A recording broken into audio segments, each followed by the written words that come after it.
Bloomberg World Headquarters in New York, this is Street Smart. A merger in the online retail sector this week with the acquisition of Shop.com by Market America. Market America CEO James Ridinger promises it will revolutionize the shopping experience. And man, JR, how can you say this thing's going to work? It's going to work because it's an idea whose time has come, and I'm going to make it work. Everything that someone wants on the internet in one place on one URL. And you know what's beautiful about it? For once, it's not dependent on your education, your bankroll, your connections, or your background. All you have to have is a little sweat equity and desire to make it happen, and you can be free.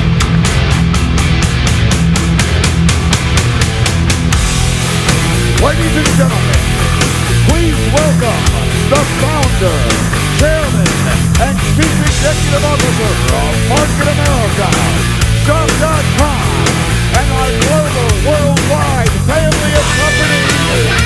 Ladies and gentlemen,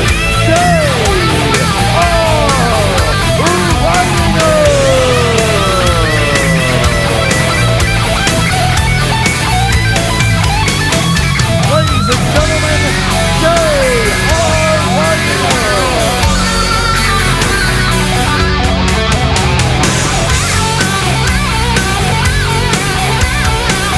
Ladies and gentlemen, the founder, chairman, and chief executive officer of Market America, Shop.com, and our global family of companies. Give it up, J.R. Ridinger.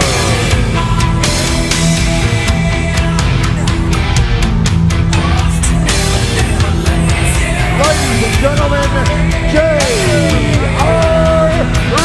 Ridinger.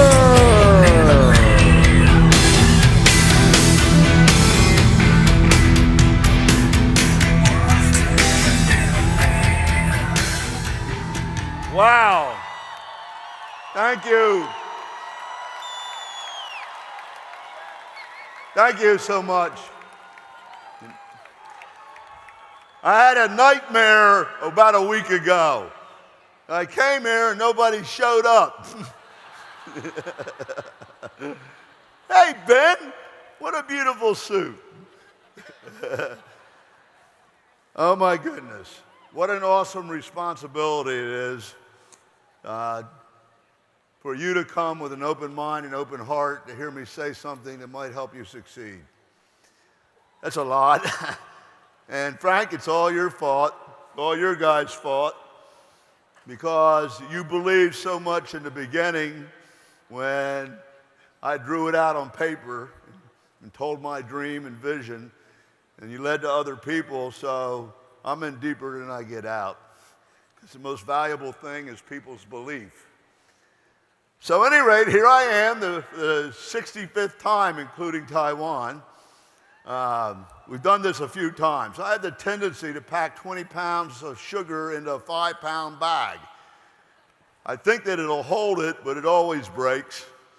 I'm never done. I'm never finished. So we'll do it like the university system. When the bell rings, I'll do the rest next time. How's that? Fair enough? So, are you learning anything? Because you see, what I really want to talk about tonight is you. And what makes you tick and what can change things for you in the future. Because you see, the most difficult prison to break out of is your mind. Believe it or not, it's your own mind. And you have to go out of your mind in order to find yourself. I'm going to do brain surgery tonight. And I'm going to show you how to program your brain. I'd like to begin by saying, without any doubt, I'm nothing special.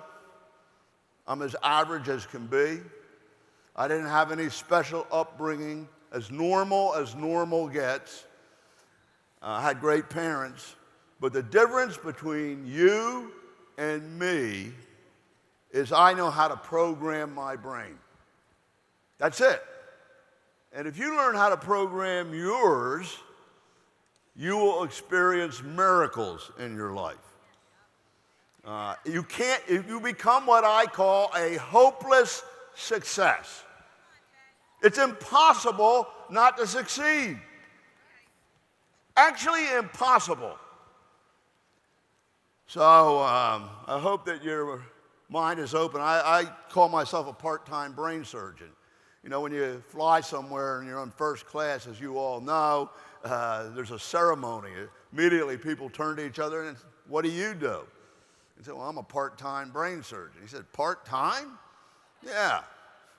You know, would you like me to operate on your thinking? He said, go on, go on. You know, so I take out my trusty little flip chart. I mean, what's he going to do? He's on the plane for an hour in the tube. He can't jump out. And I see if he qualifies. So we're going to have some fun. My real question is, why are you here? I mean, it doesn't take a little bit to get here. And I'm impressed by that. But why are you here? To have fun, to meet a potential candidate for a significant other? Why are you here? Because if you came with the intention of finding the secret, if you came with the intention to leave doing something different, you're at the right place at the right time with the right person, with the right motivation, with the right company, and the right opportunity. And we're going to make that happen. We are. So I want to tell you about Leroy. And I picked this story. I never tell a story just to tell a story, if you want to know, understand. I pick it to make a point.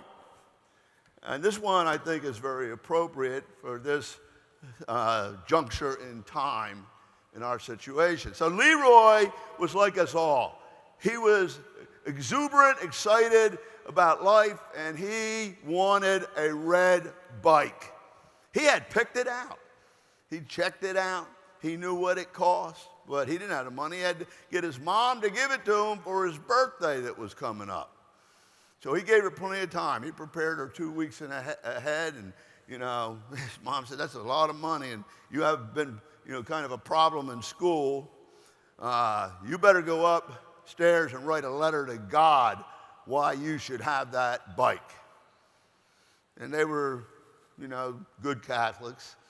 And so he went upstairs and started to write a letter. And he said, Dear God, I've been a very, very good boy.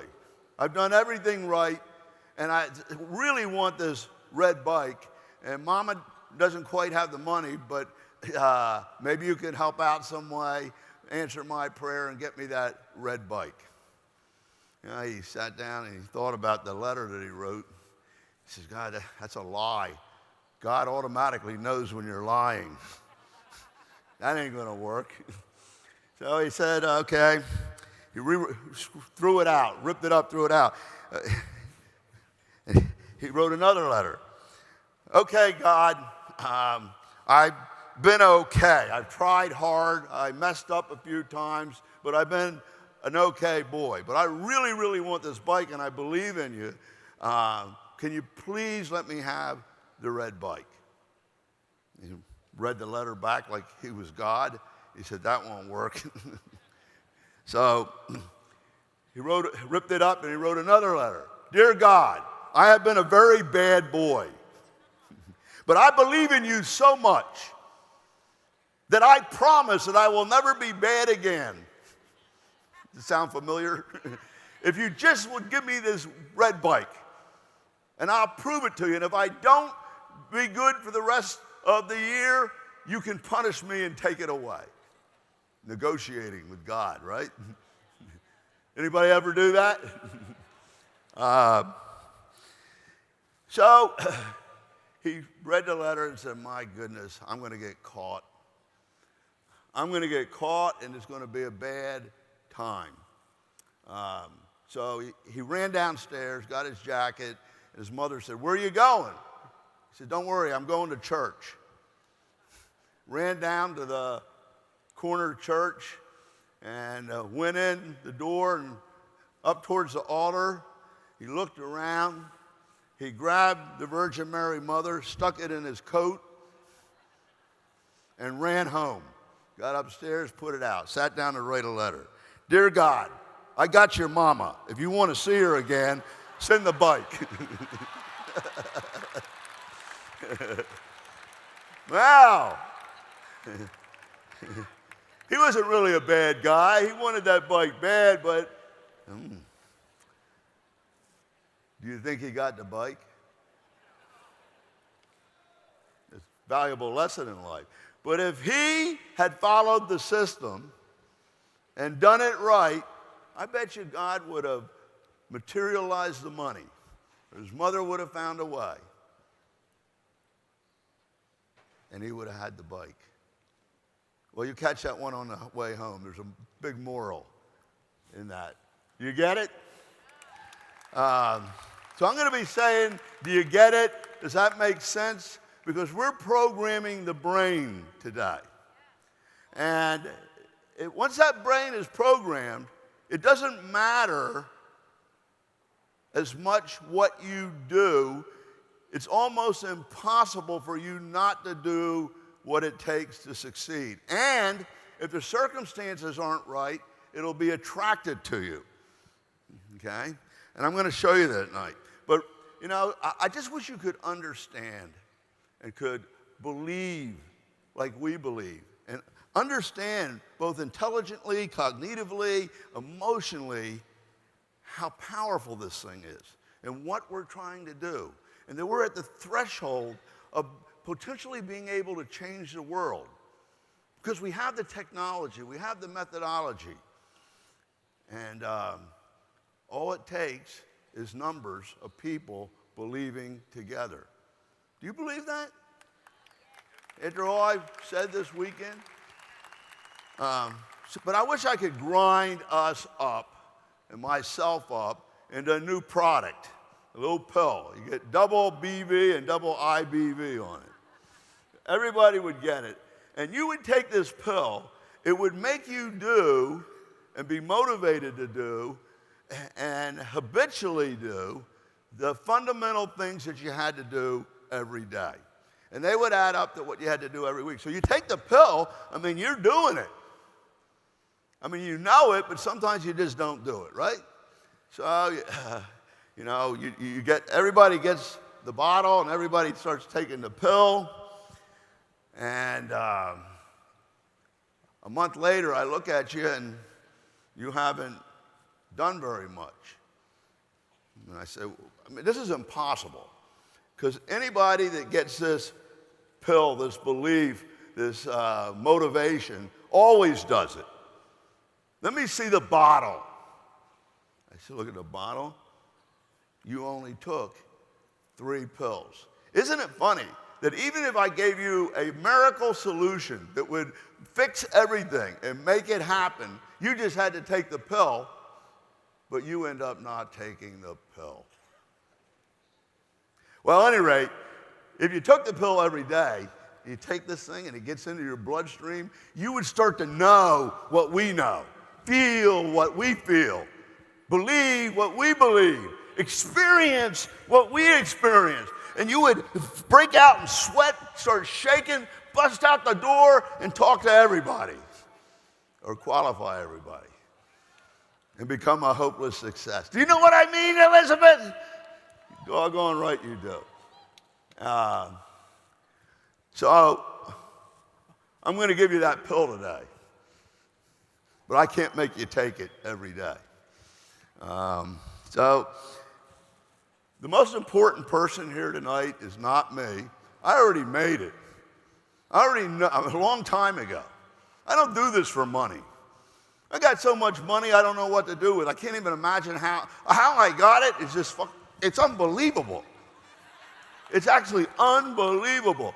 Here at little nobody made it.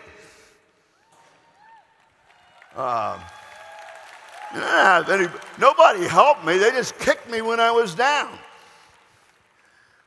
Okay? But see, that doesn't matter to you, or it shouldn't matter to you. It only should matter to the extent that I prove that it works. And the same thing with the people up here.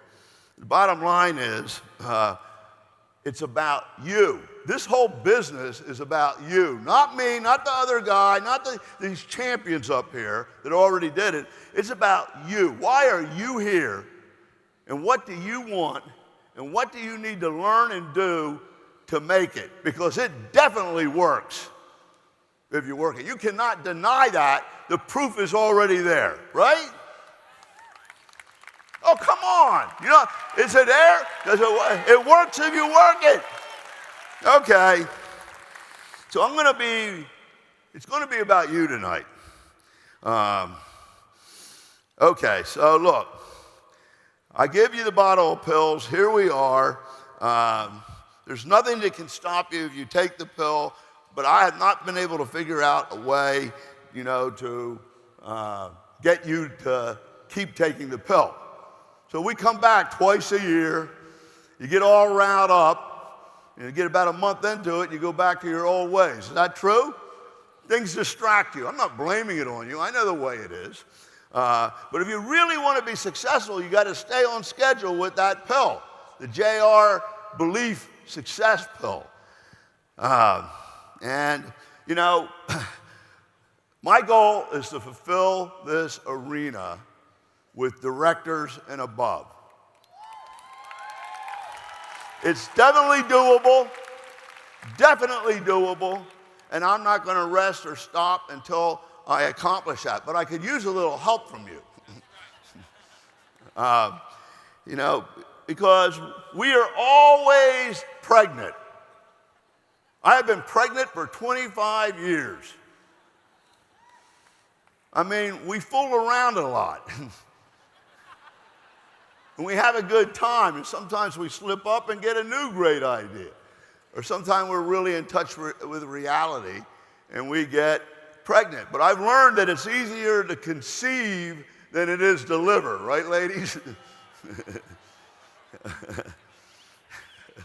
Yeah. How many people agree with that? Even the guys, right? Okay, but we do deliver. We do deliver. We do go through that gestation period. And we go to term, and we've delivered some beautiful conceptual babies in this business. We reinvented the industry. It's football time now, and, a story that I love is about game changing. And this company is a game changer. We changed an industry, and then we created a new one. And we're leading the parade. And if you'll just come with me, on my mission, we will change the world. Because we got the 5 things to do it. The only thing that needs to be added is numbers in all of you. But, Newt Rockne, the great coach from Notre Dame, okay, had an idea. And football came from rugby. And American football evolved. It was slightly different, but there was no forward pass. You can only do a lateral, kind of half soccer, and there was no forward pass. Well, Newt Rockne of Notre Dame, I guess it was around 1913, came up with an idea, and he read the rule book, and there was no rules against it. The forward pass. And he also came up with the man in motion, as long as he was going backwards, could get a flip out, a pitch out, right? Wow, nobody did that. So when he came out with it, he just trampled the other team. And boy, there was an uproar. Everybody wanted to find a rule against it. Now today they just make up new rules. Don't hit the quarterback. But at any rate, the forward pass and the man in motion changed the game. They tried to stop them. They tried to find the rules, but you know what? There was no rule against it. So they all had to change. The world had to change. And it made football a much more exciting game. You agree with that? You get the point? You get why I tell it? That's what we're doing. We're changing the game. And, we have big goals and big plans. My motto is dream big and think big, because you'll never be bigger than your dreams. Now, you might not understand how powerful that is, because what you end up with is a direct correlation and reflection of how you think. You are not going to be bigger by accident. You're not going to fall into something that makes you a millionaire. It doesn't happen by accident. But the way you think and what you think is what manifests. And I'm living proof of it. These people are living proof of it. Okay? So the difference between them and you, and me and you, is what we think. Now, most people don't think very much. So they become a victim of circumstances because that's what they think. And that's what they get. And that's what they become. Do you believe me? Yeah. I have lived this. I know it. I'm in the business of doing it with people, and I've created hundreds of millionaires. That is the truth, the whole truth, and nothing but the truth, so help me God. So, what is it? What is this thing that a person thinks big? You see, most people don't ever even get to the point where they learn how to think right, how to program their brain, how to change their identity, because your behavior can't be changed unless your identity changes. You can't stop smoking trying to stop smoking. You have to become a non-smoker first. You get that? I love the story. I think Tony Robbins tells it. He curses a lot on stage now. You notice that? But Tony Robbins tells a story about the scorpion. The scorpion and the frog are on one side of the river. And they're kind of friends, but he's not going to mess with them because scorpions sting frogs. They kill them. That's the way nature is, right? Right? You guys must be tired. So the scorpion pleads with the frog. Froggy, we've known each other for a while. You know, we respect each other. We don't mess around. I got to get at the other side of the river, and I can't swim because my family's there. They're there, and you know, they can't get across. I can't get across. You got to help me, man. He said, well, you sting frogs. He said, I would never do that. If I stung you, I can't swim, I would drown. Makes sense, right? Oh, he thought about it. He said, okay, you got a point there. Okay, but you're going to owe me, and I hope that you really mean this because I'm doing this from my heart because I know how badly you miss your family. So he got out there, he got 3/4 of the way across, just enough to almost touch ground, and the scorpion started stinging him. Bam, bam, bam, bam. Frog is dying. I mean, he gets, a little further in. He says, why did you do that? I mean, you're probably going to drown and I'm going to die. It makes no sense, and there's your family. He says, that's what scorpions do. Well, you catch it on the way home. That's what scorpions do, because you see, that's his identity. That's what he is. And if you're a field vice president really in your mind, it will happen. Everything will happen. And you will act like one all the time. And you will do the things one does all the time. And it'll manifest. We'll talk a little bit about this a little bit more. But Market America is a product brokerage and internet marketing company that specializes in one-to-one marketing, providing a shopping annuity, allowing people to convert spending into earning. Wow. Now, that doesn't stimulate a question. The person you're talking to is either brain dead, I don't want to say anything else, but they're not very bright, or they're asleep. Do you understand what I mean? They're mentally constipated. They're so stopped up with negative and anxiety and fear that they can't even hear you or comprehend what you're saying. You want me to say it again? Market America is a product brokerage and internet marketing company that specializes in one-to-one marketing, providing the shopping annuity, allowing people to convert spending into earning. Woo. Okay. Or Market America is an entrepreneurial opportunity that allows the average person to own an online franchise and earn a residual income by converting spending into earning with shop.com. It's called the shopping annuity. Now, we all get asked, what is it? What do you do? What do you say? Because you see, this starts the qualification process that I was trying to teach the other day. Because they start asking questions, you see? But that becomes part of your identity. That's Market America's identity. And if you're not matched up with what we are, I don't think you're going to do very well. Is this making sense to you? Am I mesmerizing you or boring you? Because I'm saying, like, you know. So, at any rate, what it's come down to over 25 years, and I'm going to show you some stuff. This is what we were selling from day one. A company that could provide anything and everything that people buy, that had a mall without walls and a tracking system that could allow you to develop a residual income off of who led to who, right? And we eliminated all the problems of other businesses. So one side of the coin, whoops, wrong direction.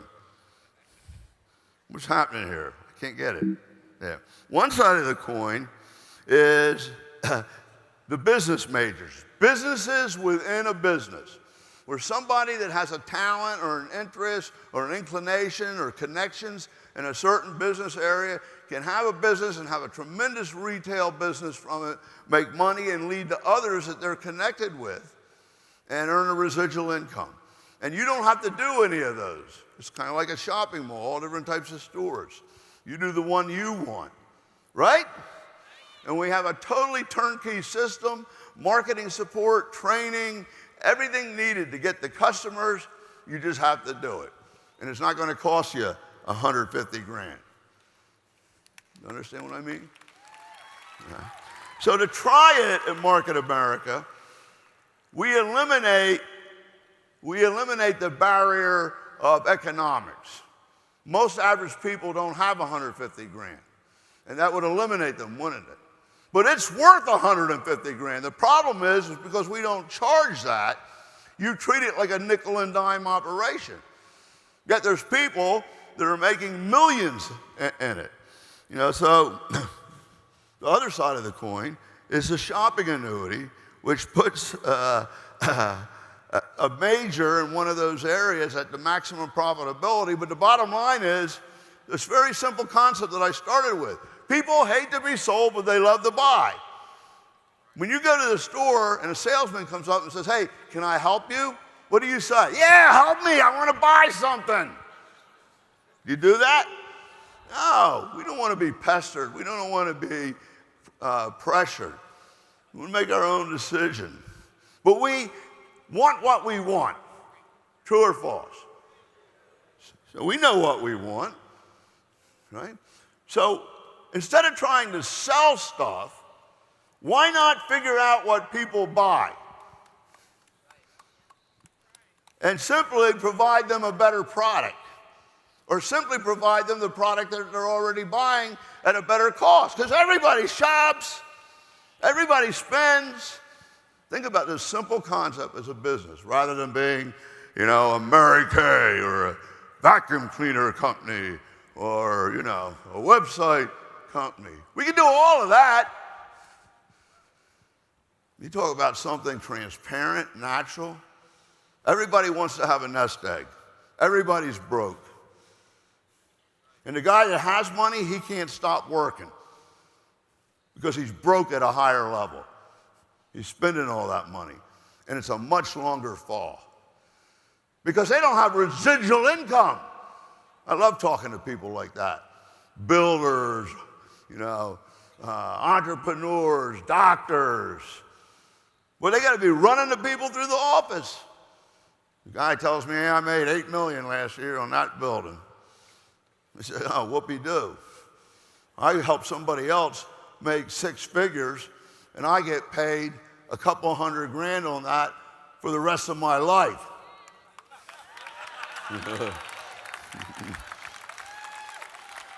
I don't have to rebuild it. Because you see, residual income, I don't know if you really understand it because we gave it to you.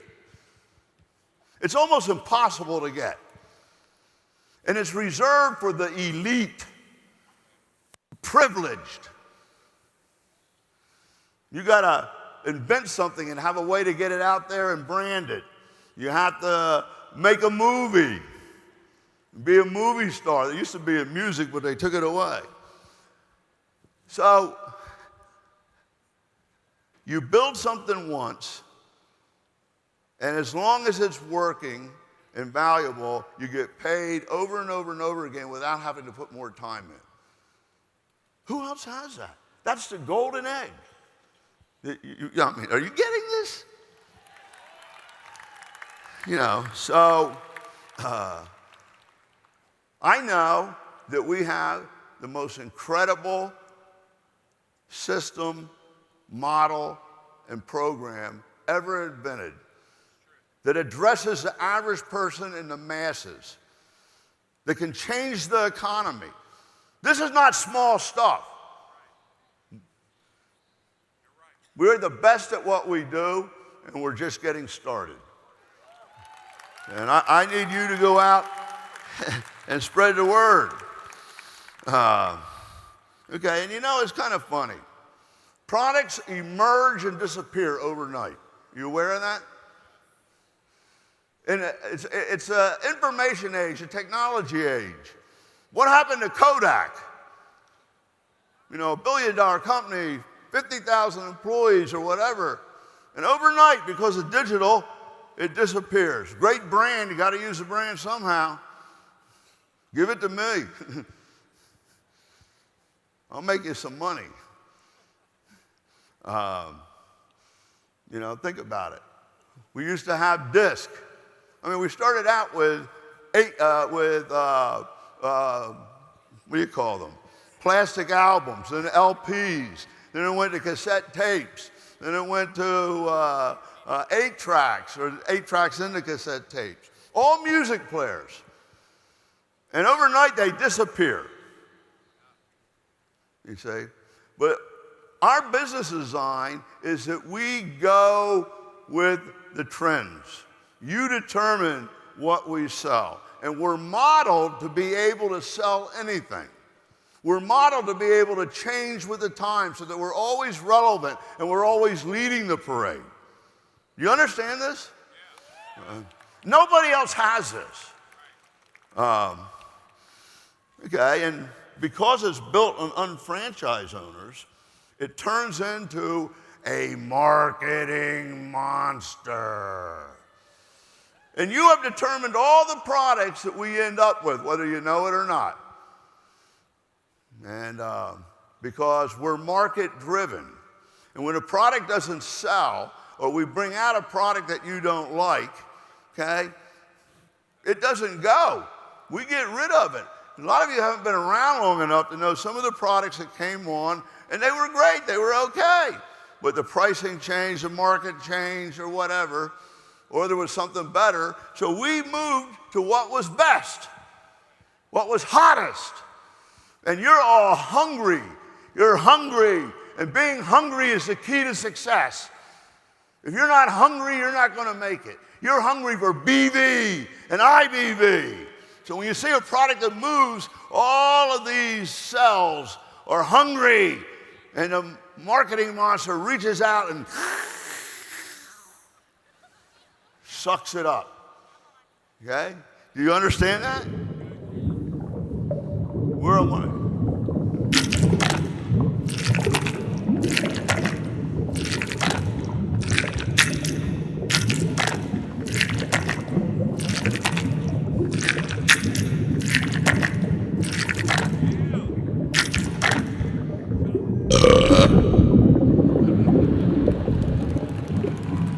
That's how it works.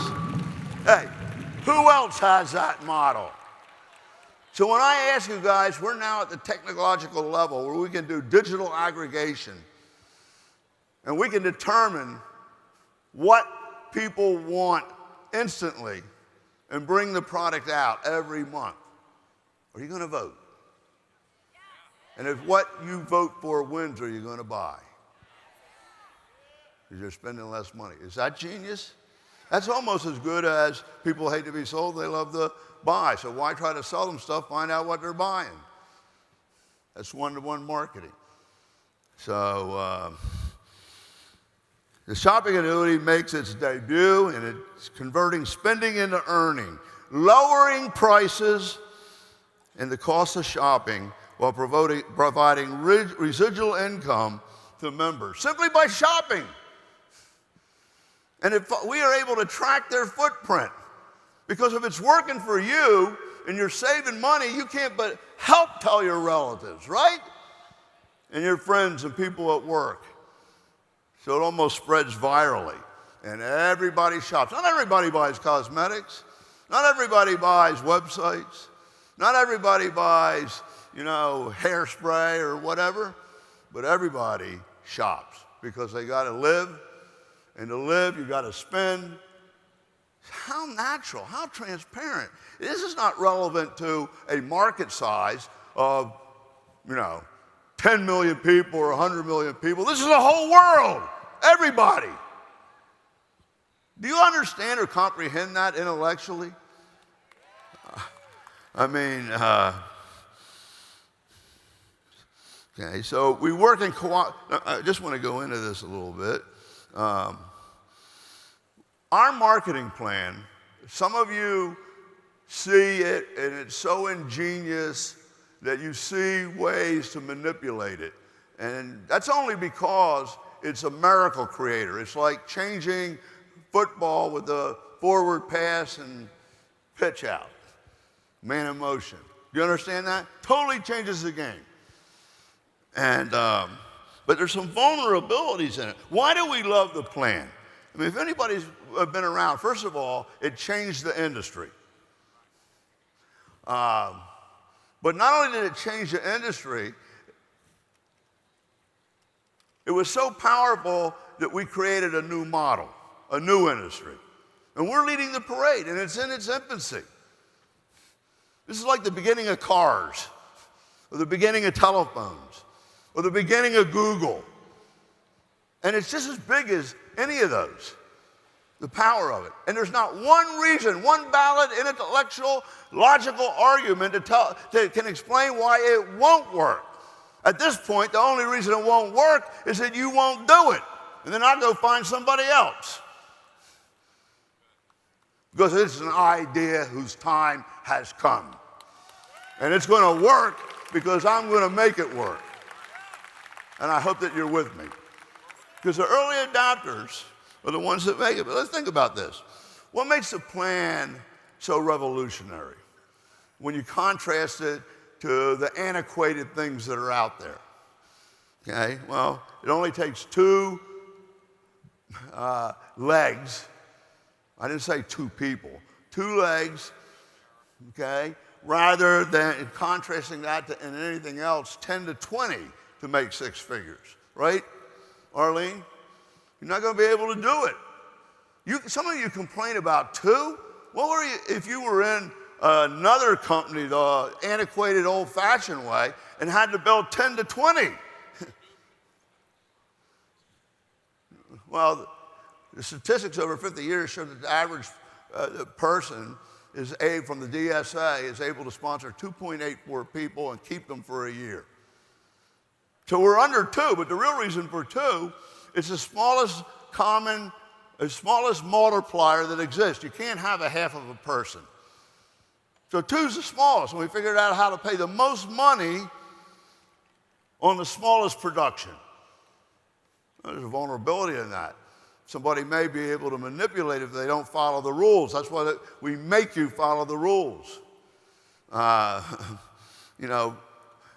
Vertical compounding versus horizontal diffusion.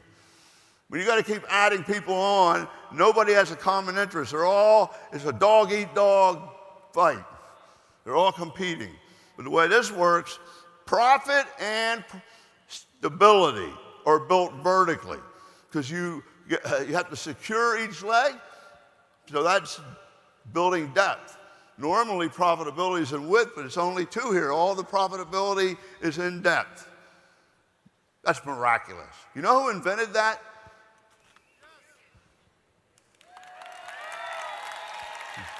They said it couldn't be done. And, downline placement of sponsoring and reentries. You're able to multiply and expand your profitability, multiply your income, and speed it up and help develop security rather than going, why? I sponsor 4 people per leg. And I build a team. And it goes so fast, it doesn't lose momentum. Do you do that? But that's a tremendous advantage because I don't have to build them wide and I can continue to profit down. But it's not about downline placement of volume. That makes no sense. Why would you give your volume up to somebody else downline that didn't do it? That's going to create an obligation and expectation and weaken them. I want to duplicate. Oh, I know why. You figured out a way to beat the system. Well, guess who the system is? You. You're going to find out that you just beat yourself. So, a boomerang. Okay, and by the way, there's no residual income in that. Okay, so people are on different clocks. Have you ever thought about this? Every single one of you are on a different clock. I built this into the plan. So when one person hits a level or a threshold and gets paid, and they go faster than somebody else, it doesn't affect them. They keep their volume, both volumes are adjusted, and the time clocks are all different for every single one of you in here. So if you go faster, you can earn more, but it doesn't hurt anybody above or below. You go slower, same thing. It's pretty miraculous, extremely complicated. Unlimited search to infinity. So symmetry isn't important. Filling out levels isn't important, okay? You just build and build and build. It's like water running down a mountain, the path of least resistance. Not everybody's going to do it. Timing has a lot to do with it. They're not all going to do it at the same time. There's a randomness to it. And that randomness is an actuarially reality. It's been proven and verified over 25 years. But when somebody breaks that, and forces it all to go down one way, unless they're doing all the requirements of real people, the plan doesn't work. If everybody's doing what they're supposed to do, it works. So I had to bring in the 5th year, actuaries and mathematical experts, but do multiple calculus derivatives on the ratios of volume, and volume being regenerated versus new volume versus people being paid, because it's a constant cycle. Very complicated. We perfected it. Well, if you try to beat the system, and I'm going to do a seminar on this, a webinar, because I believe that some of the smart people that work so hard to beat the system don't really understand that they're destroying the opportunity, the marketing plan in themselves, and it doesn't work. It'll never produce residual income. And if you understand that, maybe that's the real excuse, that you don't know. So your entrepreneurial zeal turns a little bit bad boy, and you thought you were doing something tricky and smart because you didn't understand why it doesn't work mathematically for you or us. Does that make sense? Is that being fair? Oh, come on, I'm being really fair. I'm saying, I'm making an excuse for your bad things. What else? 100% credit for all volume in a string to infinity without any dilution. You know what dilution means? You get 10%, you get 9, you get 8, you get 7, you get 6, you get 5. Everybody gets 100% credit as long as they're active, as long as they're real, as long as they're not passive, and as long as they're carrying their load, meeting the requirements. If you don't do that, I can't do it. So, you know. All the requirements are integrated. I'll explain this later. Yeah, you don't buy 200 to qualify. You sell through $200 for the products over 90 days to qualify. You say, you don't have to do 50 a month. 50 a month times 3 is 150, which is 200 retail. And you're selling that. And that's why the customer aspect is so important. And it's all documented, unless you turn in fake receipts. Then you committed to fraud. We're not going to be in trouble with the government. Are you understanding this? What, 150? Why 150? 150 a month for somebody already making money, they should have the customers. And statistically, it's proven that they do. Well, 150 sold through is 200 retail. Are you getting this? You don't know this, but everything matches. Everything's integrated. Everything is self-reconciling. I'll go through it in a seminar, but it's a lot more than you think. It makes perfect sense. So you get 2 checks from the same people. I know it was hard without the shopping annuity, but linking the 2 of them together, really, you don't like it, but it makes you more money at the end of the day. So normally you're going to have to build more. We actually provide the opportunity to earn 2 checks on the same customers and organization, and it's exponentially 4 times easier with the shopping annuity. Well, you don't think it works because you never tried it. You see, you never tried it, and you're not going to know until you try it. But it does work, and it's worked for a lot of people. Okay, so I don't know why I got off on that, but the thing is, in our business, it's kind of miraculous. You work in cooperation rather than in competition. You have all these advantages. It's an unfranchise, and I'm going to speak to this. An unfranchise means that every unit does it the same way. Same presentation, same materials, same products, same system. Somehow that has gotten lost a little bit, and we're going to go back to it. You know why? All of us have made money. That's what made it work. Is this making sense? So I'm not going to do this, but I'm going to do it in a seminar. The differences and advantages of our business over all other business. I think most of you know them. You're talking about 2 organizations versus 10 to 20 in order to have the same income and not have any security or stability by other people making money, because they have to duplicate that in results, like Mark said it today. It requires too many people and too much volume for any one individual to make money, and for them to sustain it, they got to duplicate the same thing.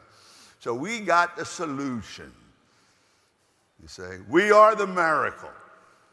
When people say MLM, this is totally different. It's a tracking system. And let me show you. So at any rate, let's talk about the unfranchise. Now, the unfranchise, to some of you, is just a word that you use. It's just a word. I do whatever I want. I do my own thing. I have my own way of explaining it. And that is one of the big problems in direct sales and MLM. Everybody does it different. People get in a position to sell information and materials, and they're more concerned about that because they're making more from that than the marketing plan. And so now they want your organization to follow them. And I could go on and on and on and on. I don't want 20 pounds of sugar in a 5-pound bag to break right yet. But there's the way of the week. and the way of a different organization. And every week things changes and people get confused. And you can't send your person to California if you're in Connecticut because they do things totally different out there. It's just like the McDonald's concept. What makes it work? It's not only the branding and the systems that are uniform, that save you money, that are proven to make money, but it's when a customer goes to McDonald's in California or New York, they are expecting something, consistency, quality, and it's the same everywhere. So if everybody's going to do it different, there is no franchise. Why are we the unfranchised? Because you don't have to pay the royalty. We pay you a royalty, and you don't have to pay $1 million. You don't have to pay the franchise fee. But we have all the same characteristics, and it's extremely powerful in this type of business because you have to have people doing it, unfranchises doing it, and you want them to be on a program, a system. You don't want it to be different all the time and change all the time because that undermines stability. Do you agree with this? Okay, we're going to get real tough on it. You do it our way or the highway.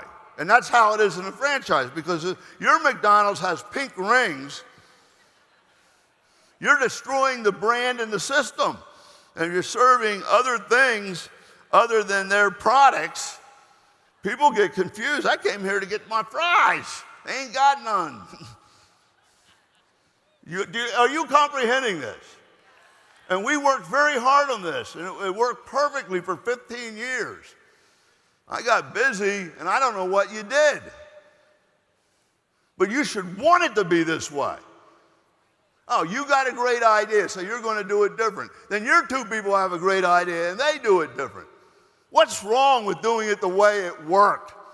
Where you have an advisory council and a corporate team with many years of experience that say, yes, we're testing this and it works, now everybody will do it. Does that make sense? I need a little support. I mean, God, you know? And you know what? I never do anything that's bad for you. Never. We are always in your seat. Whether you know it or not, I'm an unfranchised owner. I make over $2 million a year in commissions from what I built, and you're all under me. So, you know, you can't fool me. I'm one of you. And most people know that. So we did this because we did it every other way. We know what the problems are. You know. Boy, that's McDonald's, lobsters, and do you go to McDonald's for lobsters? Some of your people go to a meeting and that's what they're getting, the wrong thing. Okay, well, what about Starbucks? Starbucks has an incredible system.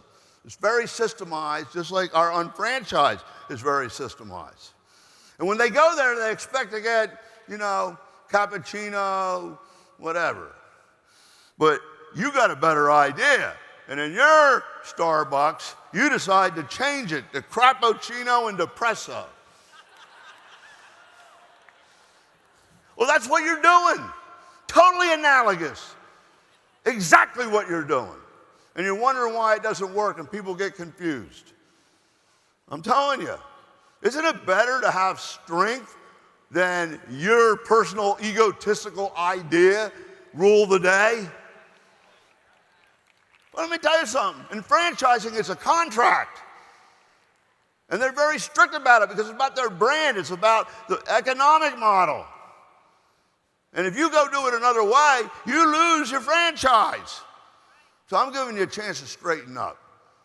Not out of meanness, because we're one team, one dream, and that's what works. That's why, you know? And really think about it. One time I got really frustrated. I mean, I am human. I do get frustrated. I can take a lot, but sometimes I break down. You know, everybody moaning and groaning about nickel and diming us, pro pack, and now, you know, monthly fee for, well, we're in a real business and you can make hundreds of thousands of dollars. We don't charge you up front, but you got business expenses. What do you think this is, Checkers? Nowhere else in the world can you buy a business that has this type of economic leverage, opportunity, and income potential for $129. I told Dennis, you've been in franchising, I don't know why we're doing this. Let's franchise it, and then the franchises can have distributors. And they'll get everything up front that they need. So I went to franchise syndicators. And they looked at it and the products and the technology and the model. They said, well, you don't have any real estate. You're not leasing any equipment. But, you know, the rest of it's really impressive, probably better than a brick and mortar franchise. By the way, McDonald's is really not in the food business. They're in the real estate business. But at any rate, they looked at it and they came back with a number. I was expecting 10 grand, at least 10 grand. $120,000. When I turned to Dennis, I said, this is incredible. It runs chills up my spine. It makes me proud, but I can't do it. He said, why? He said, because the mission and reason for this company was to make it available to the average person to be able to pull themselves up from their bootstraps and make it. And they won't be able to afford that. But you know, it's not me. It's not me. It's just what it's about. It's our identity. I appreciate you standing because I want to tell you something, guys. I love you so much. I am so much one of you. And I know the yellow brick road. And I know that there's really no Wizard of Oz. It's our belief. But we'll take the trip anyway to get through the witches and to become friends and to improve our weaknesses and to share our strengths, because that's what makes you end up being successful. You have it anyway. I don't know though. In that box, $129 is a monster. Not only that marketing monster, but a monstrous technology system. A monstrous training system. So unlike an internet business, you go into an internet business, shopping business or whatever, you set up your site and you start marketing it, okay, you're gonna start needing other people because the day runs out fast. You have to refresh content, you gotta be fast. Oh man, you start selling products, now you gotta do fulfillment, credit card processing, and this one thing after another until you got a full-time job and you're not really making residual income, but you are making money if you succeed. Does this make sense? But look at all the things that we give you. You can read faster than I can speak. I got to run through them and say them all. It's more than anybody else gets in any other business, even ones that cost hundreds of thousands of dollars or millions. Do you agree with that? Do you realize that? So you always said, I don't have the money to be an entrepreneur. And the cheap things like a cleaning service don't really interest you and they're kind of stupid anyway. And you're only going to make so much because it's tied to your time. You guys understand that? So we break those barriers. Because you see, with our preferred customer system and with our whole mechanism of, we give you the products. So you go in internet business, you got no products. We give you the products, the technology, the marketing, the fulfillment, the support, the training, a total 360 turnkey package for you to get into business. And when it grows and succeeds, you don't have to handle millions of dollars worth of products because you can bring another unfranchised owner with no dilution. They make their retail profit. They have the same things, and you get 100% credit for their volume. Show me that somewhere else in the world. Maybe it'll hit you on the way home. So we provide it all. Miraculous. non-existent. Without a doubt, we are the most honest, real, and best in the world. Which the world hasn't recognized it. And all that volume from them doing the same thing rolls up to you, with each one of them making the same amount of money. So this is my point. They're not fake. You can't fake this business. And when you are, you're not only destroying the system, it's not going to accomplish the objective. There's no residual volume. You got to keep playing the game. More auctions, more unencumbered volume, more manipulation, more fake people, and it creates a habit, because the more product you get out there that's unencumbered, which means nobody sold it, and by the way, which is prohibited, and by the way, which is also against the law, you know? You think you're going to get me in trouble? No way. You'll go first, believe me. It destroys the stability, the rock solid. Each block, each brick is solid. It's doing all the things necessary to be profitable, to work, and the mortar between those bricks is our system. And profitability, common economic goals. Okay, I'm getting way behind. It's all your fault. But here we are, 26 years later. 26 years later. Started out as an idea. Frank, I remember you in the, what was that? We used to have the Patriot Center, the hotel there. Where was it? Tyson's Corner. I mean, Frank was a rough one to show the plan to. But he got it because he's smart, experienced. He saw it, he got it.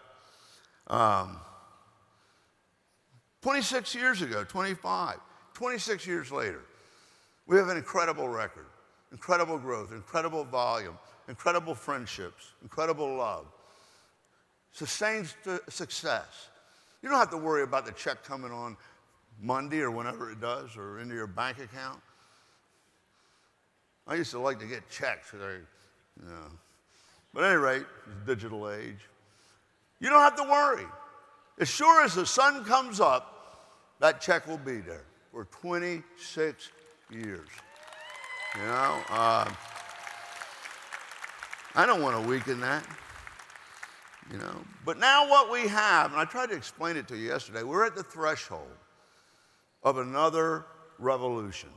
We revolutionized the industry. Everybody tried to copy us and failed. 350 of them in the graveyard. Because they don't know the secret. They don't know what it takes. They don't know how to track it. They don't know how to minister it. They don't know the ratios. They don't know about requirements. But just so you all know, I do know.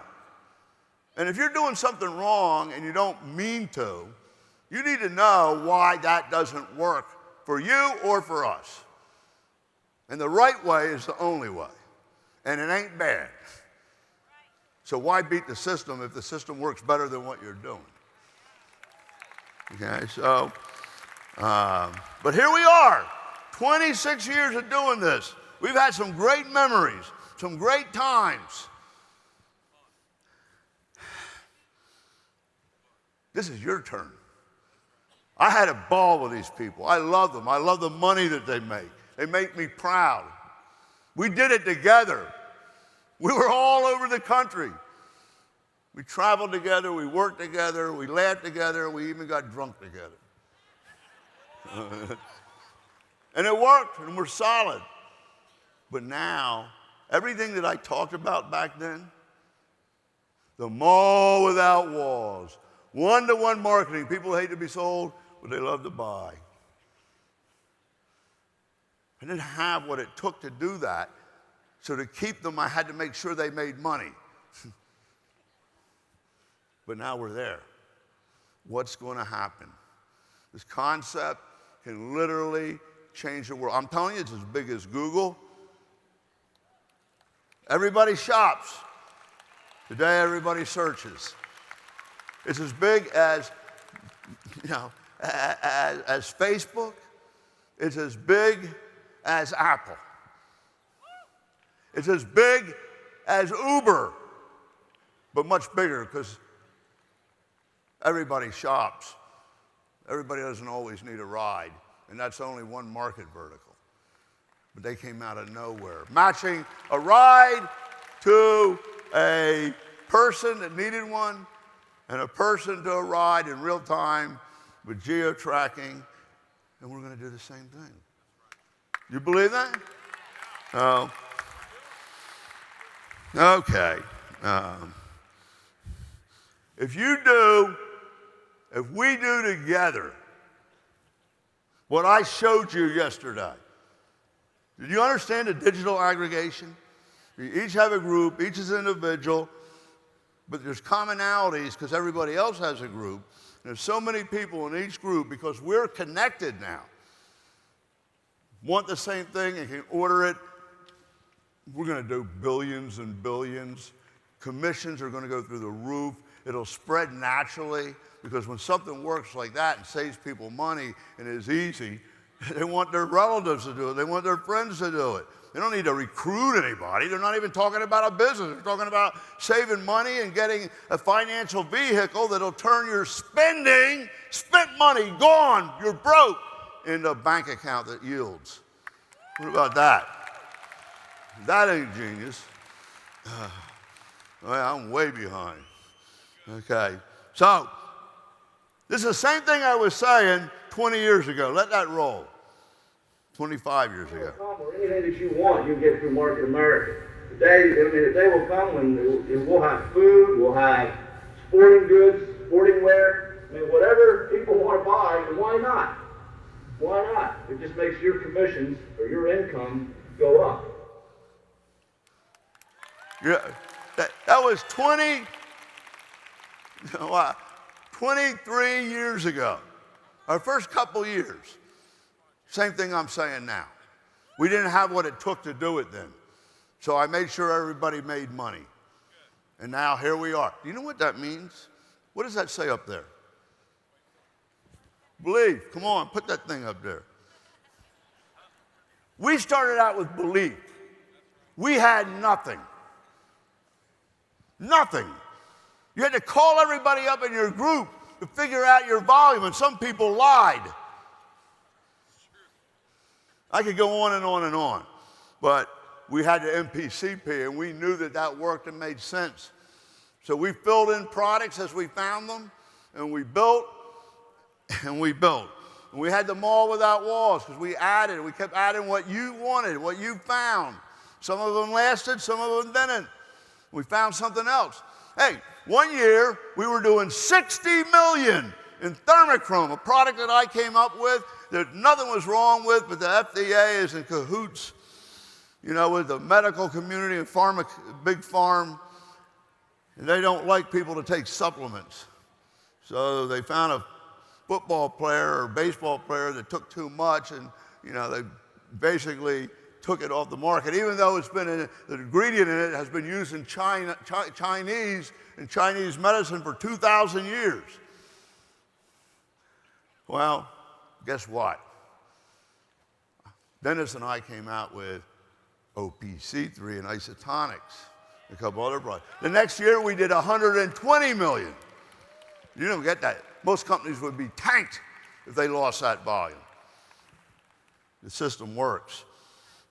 One-to-one marketing. Customers, repeat customers, okay? Building a profile, giving them what they want at the best prices. Sometimes I got to tell you about how we price. It's really miraculous. It's always competitive. It always has enough retail profit in it. It always gives the company a minimum profit so we don't go out of business. And the BV is the one I struggle with because it's really hard to keep the BV at 80%, so it slips. But we're going to get back on that and do some things to move it up. And at any rate, look, back then, I want you to open your mind just for 1 second and totally grasp this. If you look at those things, I'm not going to go through them, We had nothing. No literature, no computer system, nothing except belief. And we built together, and we together started adding those things in the blue side, one at a time. Huh?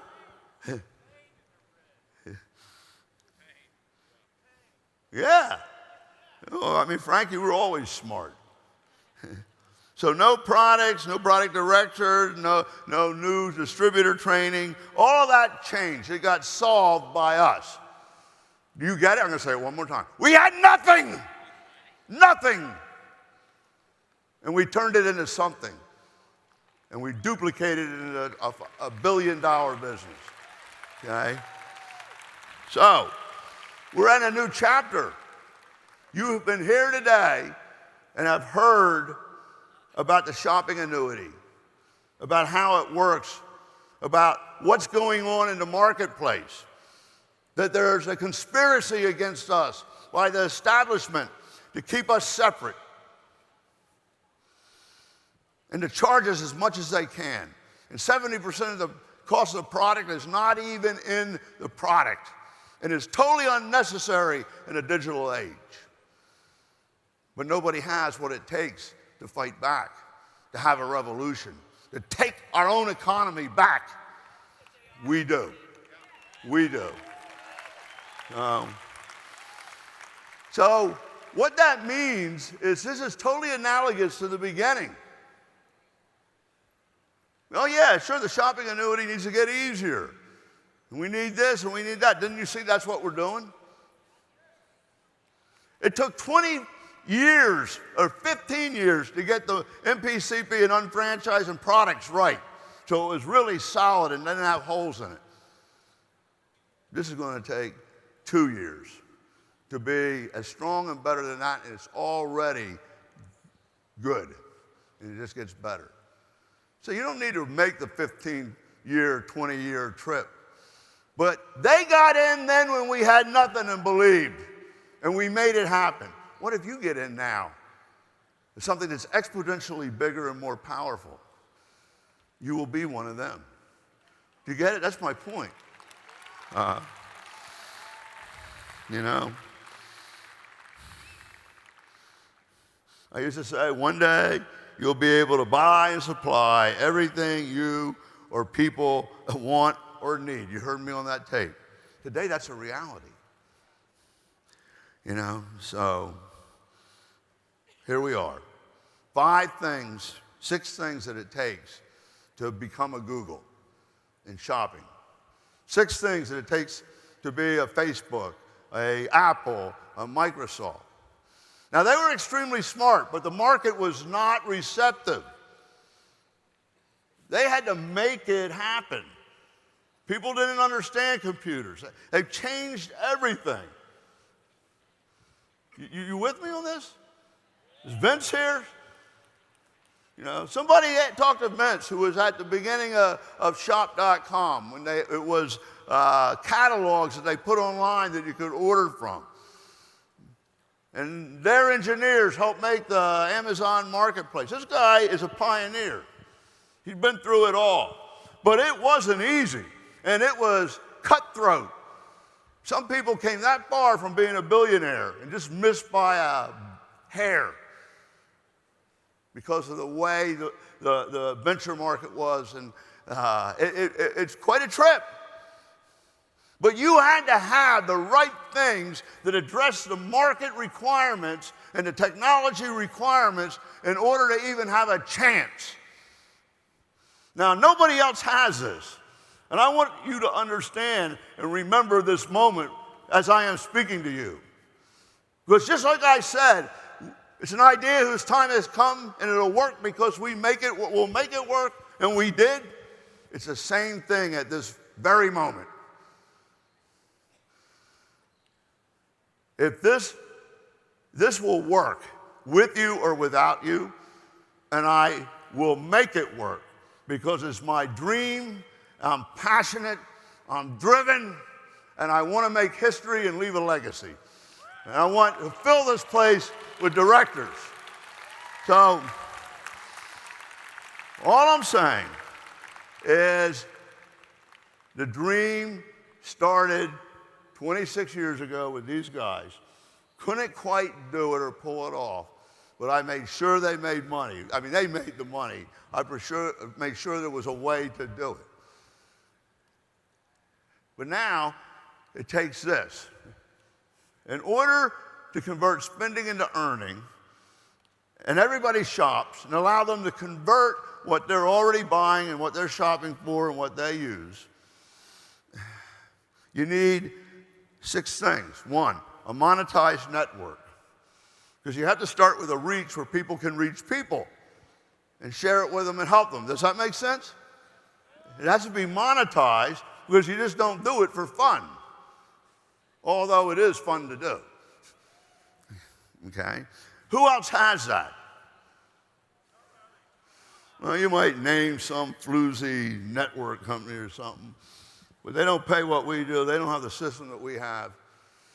I guess it could be done through a social media company, but they don't have any monetization for the user. Are you with me following this logic? Universal shopping cart. This is incredible. Now look, I don't want to give a lecture. You can talk to these IT guys. You realize how difficult, how complicated, how sophisticated it is to have a universal shopping cart where you can have as many vendors sell anything, okay? Track it, be fast. You got to be extremely fast, extremely competitive. And all of these components to make sure the vendor gets paid, to make sure you get credited, to process the credit, it's a nightmare. It's almost impossible to do. Very few of them in the world. Amazon, but they ain't got no people power. And us. You might say Shopify, it's a little bit different, but there's only a handful. It's an extremely invaluable asset. And only with it can you do this, because you can't provide people everything that they want. How many people understand that? Okay.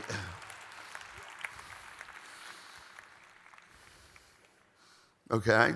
I really want you to understand this, that we are at the threshold of a paradigm shift, which you will be the early adopters of. You will be these people. All I need now is the numbers. That means you voting, you buying the product you vote for because you knew it was a better price and you like it. Not making you do something that you don't want to do, and you're not costing you money, it's saving you money. So what other excuse is there? You don't need any money. You already spent the money. You get that? Everything else costs them something. Well, it's going to cost the people that come in late. Because this is such an incredible concept and service that when I can prove the numbers of savings, and when I can prove the residual income, Ben, we're going to sell it. I already have the plan. I already know how those people get a residual income because we're doing it in Great Britain. We're going to sell it to the financial services industry. And it's going to be a $100 to $300 commission for each sign-up. Well, then you get the residual, probably be on a monthly basis, and you're going to make lots of money. But we got to get to first base. Okay. So we have a universal shopping cart, and we have everything that somebody buys. If we don't have it, we can get it because we have the mechanism to do it. And everybody wants sales. That's all they want, sales. So if you want a product, I showed you the numbers yesterday. They need us. So there it is. You just experienced it since convention. We did it, and we delivered. So this is not hypothetical, okay? I know the way it works. When I showed these guys a plan, and we didn't have much, they loved the concept. They believed in it. But you know what? You don't really believe until you get a check. Oh, Santa Claus is real. Follow what I mean? Am I boring you? Going too slow? A tracking system. When people think that we're something that we're not or one of those things, they're totally off. We don't have any levels. We don't redistribute product unless you want to, from person to person to load them up to make commissions, and then they have to sell it. If they don't sell it, they become an Herbalife problem. We don't do that stuff. We're nothing like that. We're a tracking system, just like the movie example. I went to a movie, loved it, lost myself, went home, told Lauren, man, you know, I'm going to tell a lot of people about this movie. It was so cool. So I started calling them. They didn't act so impressed. But then they went and told their friends next week when they wanted to go to a movie. And 300 people ended up going to that movie because of my big mouth. I didn't make a dime. They spent $20 million, Rocky II, promoting that movie. But they started calling me back, saying, you're right, it was incredible. I said, see, Lauren, the idea of one-to-one marketing and people leading to people and having a database and matching the product that they want to them could really work if I could track it. So I tried to track it, and the people started calling me up. I said, listen, I got an incredible idea, an entrepreneurial idea, and I need your help. I need to be able to talk to the people that you told about the movie. You can call them, I'll call them, we'll see them, whatever. That might work. I need to see if it will work. Well, I got down about 13 levels, 280 people. I said, it works. I'm able to track it. If you can track it, you can automate it. And why 2? Because if I paid money to each one of you down this line, we had $10, $1, $1, $1. After $10, we were out of money. You needed a multiplier. I got through grade school. The lowest multiplier is not 2.84. You can't have a fraction of a person. It's 2. You build the 2 lines, everybody gets 100% credit for what everybody buys, and presto. So there was no internet back then, Vince. No internet. I mean, it was an internet, but it was in its infancy. It's more like government stuff. 1991. We opened in 1992. So I bought 100 Commodore 64 computers. And on dial-up modems, strung them up. And everybody would ask their friends, like the people at the movie, what they wanted, what they liked. And I would say 50,000 people wanted this. It started out just with a couple hundred people, but it grew to 50,000 and 100,000, and I had these numbers. So if somebody wants that, we can get it. I'll go negotiate a better price, add value to it. And that's actually how we started. And here we are, 26 years later, ready to conquer the world. But now, it's not that easy to figure out what you buy. Money just disappears and you have a bunch of crap in the cupboard, in the garage, right? So you need a tool. You need a tool that determines what you're spending on what brands, okay? And now we have the deductor program that's going to, with real numbers from your bank accounts and whatnot, feed that in. Makes it a lot easier. And then at the end of the day, we have to make it easy to match and convert. That's where we're working on now. But it works. It's like the plan worked back then. And you're the pioneers. And this is your chance to do it. Will you do it? Will you join me?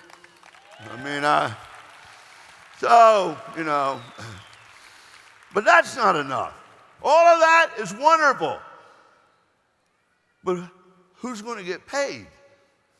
How are you going to figure it out to pay who what and who credit for what? Nobody else has that. Amazon don't have that. Who has it? A financial vehicle or technology to convert into residual income, all of that spending and accumulation of volume. We have it. We have all 6.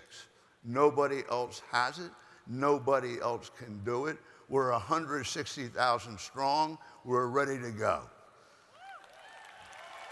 Are you going to join me? You know? Wow. I'm so far behind, it's a joke. But I have an ejection button where I jump to the mind stuff and surgery and the funny stuff all of a sudden. And then I'll do the rest of it at convention. I want to get this message across. When there is no competition in a marketplace and it's monopolized because there is no other way to do it, massive abuse occurs. The mass marketing industry, through mass media, brick and mortar, stores, mass distribution, has a monopoly. And they take advantage of you. They charge you much more than necessary. And you'll never have any money, never, unless the consumer buying power goes down because they've saturated the market. It'll never go down, because why give up profit? You're still buying it. And they will come out with more gadgets, more new products, not support the old ones. And there's a chip in most things, like a washing machine, where it breaks 1 month before the warranty's up. Now, I actually believe it. And they want to keep us apart desperately.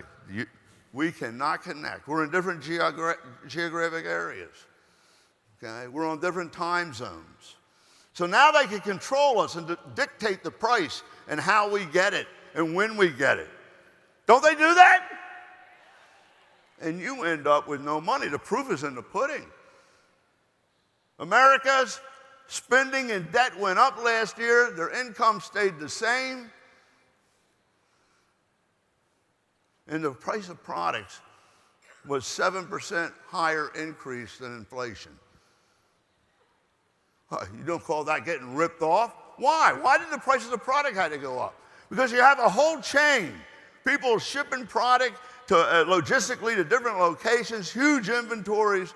When they don't all sell, you know, they got to go to deep discounts. Advertising, branding, brick and mortar, every single one of those people have to be paid. Collaboration deals. The only person that doesn't get paid is us. I'm going to say that again. The only ones that don't get paid are we who pay the bill. Now, isn't it funny, guys, how we assume that prices will go up? You just kind of expect it. You don't need it really explained or justified. It's going to go up. Because why? Because it always goes up. Well, why does it go up? There hasn't been inflation. Yeah, but 70% of the cost of that product, well, it can be as low as 50%. It's not even in the product. But nobody's going to give up their piece of distribution, of certification, of the quality control, of the advertising, right? They're not going to do it. So when one bumps up, they all bump up. And you end up paying the bill. Is that fair? Well, why can they do that? They can do that because we're all separate, and they're going to keep us separate. There was no way to come together in one united volumetric consuming consumerate force with the power of numbers to do it. And slowly as we do it, all of those things that they've been doing that add 70% don't become as necessary when they have a company that becomes like a Google, it becomes like a big company. Because they can sell through them, a Walmart, an Amazon. But this is totally different because it addresses the realities and changes the way people shop and changes the economy, where we take back the economy. We can take the economy back under control. The economy, look it up. Do some research yourself. You're in this business. The economy is all of us. When they say there's a recession, they say, what recession? Oh, yeah, this is going up to 10%, 12%. I said, guess what? I refuse to participate. Recession my butt. So, who's this boogeyman, the economy? Have you ever noticed the politicians, the government, the press, all blame things on this invisible boogeyman, the economy? I said, who is this dude? Oh, it's us. It's us. We can take back the economy if we work together, and they can't keep us separate. So that's what happens. That's what happens. They keep us separate. We all spend the highest number separately because we're not connected. And we don't have those 6 things. But now we got the 6 things. You grab the person next to you. Grab them. Come on. Touch them. Touch the person next to you. Hug them. Pinch them. They're real. They're real. We are in this room today. 23,000. What if we come together? I'm telling you, we take back the money. So never before was there a system that connects all of the consumers, all of the little entrepreneurs that have an economic reason and profit motive to do this, saving people money. We're there, huh? Let this slide finish. Isn't that cool? But I'm trying to get you to conceptually understand what we have together. What we have together can change the world. But it can't change the world without 10,000 people that started it, that led to the customers getting rich at nobody's expense and at nobody's loss. As pure as it can be. That's what we're doing. I hope you believe. Okay. I can't believe, Vince Lombardi used to say, we never lose, the clock just runs out. Well, the bell rang, you got another class. But this class is brain surgery. So I'll give you the rest of it a little bit later. Okay. Put me where I am. Oh boy, that was a lot of good stuff I didn't get to hit. Man. You know what the good news is for me? I don't have to make anything up or develop anything for next time. It's already done.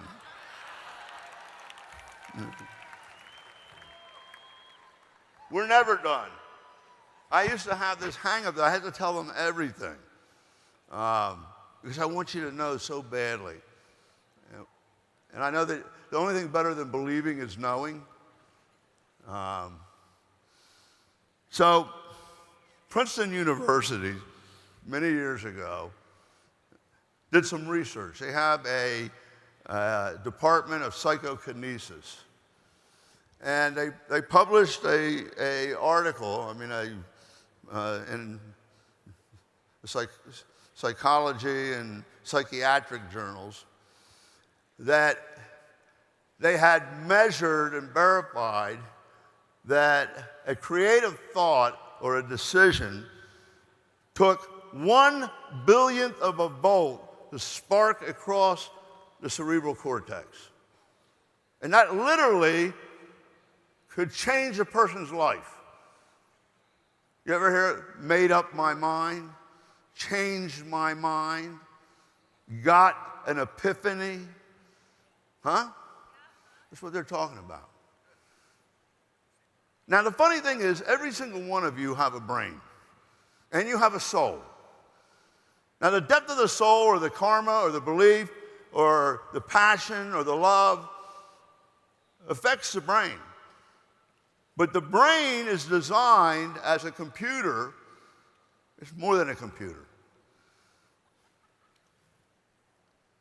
To get you what you want automatically. And it works. You know, every scripture, every religion has the same true message. God created man in his own image. Now, what does that mean? That means that unlike animals, and he gave him dominion over all the animals and all the creatures of the earth. What that means is, like God, as an individual ray, he gave you the right to choose. Animals don't choose, they're conditioned. Listen to this. Number one, do you agree with that? He gave you the ability to think.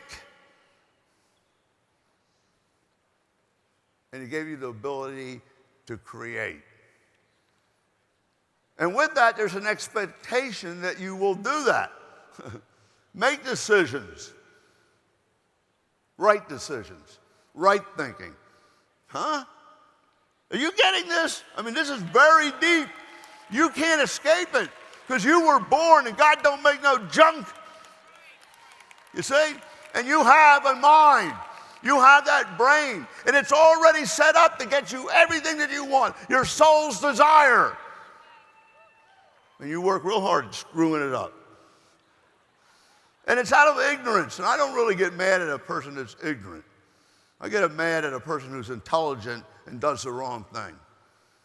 But you just don't know how it's programmed. Now, if you don't know how to program your brain, listen to this now.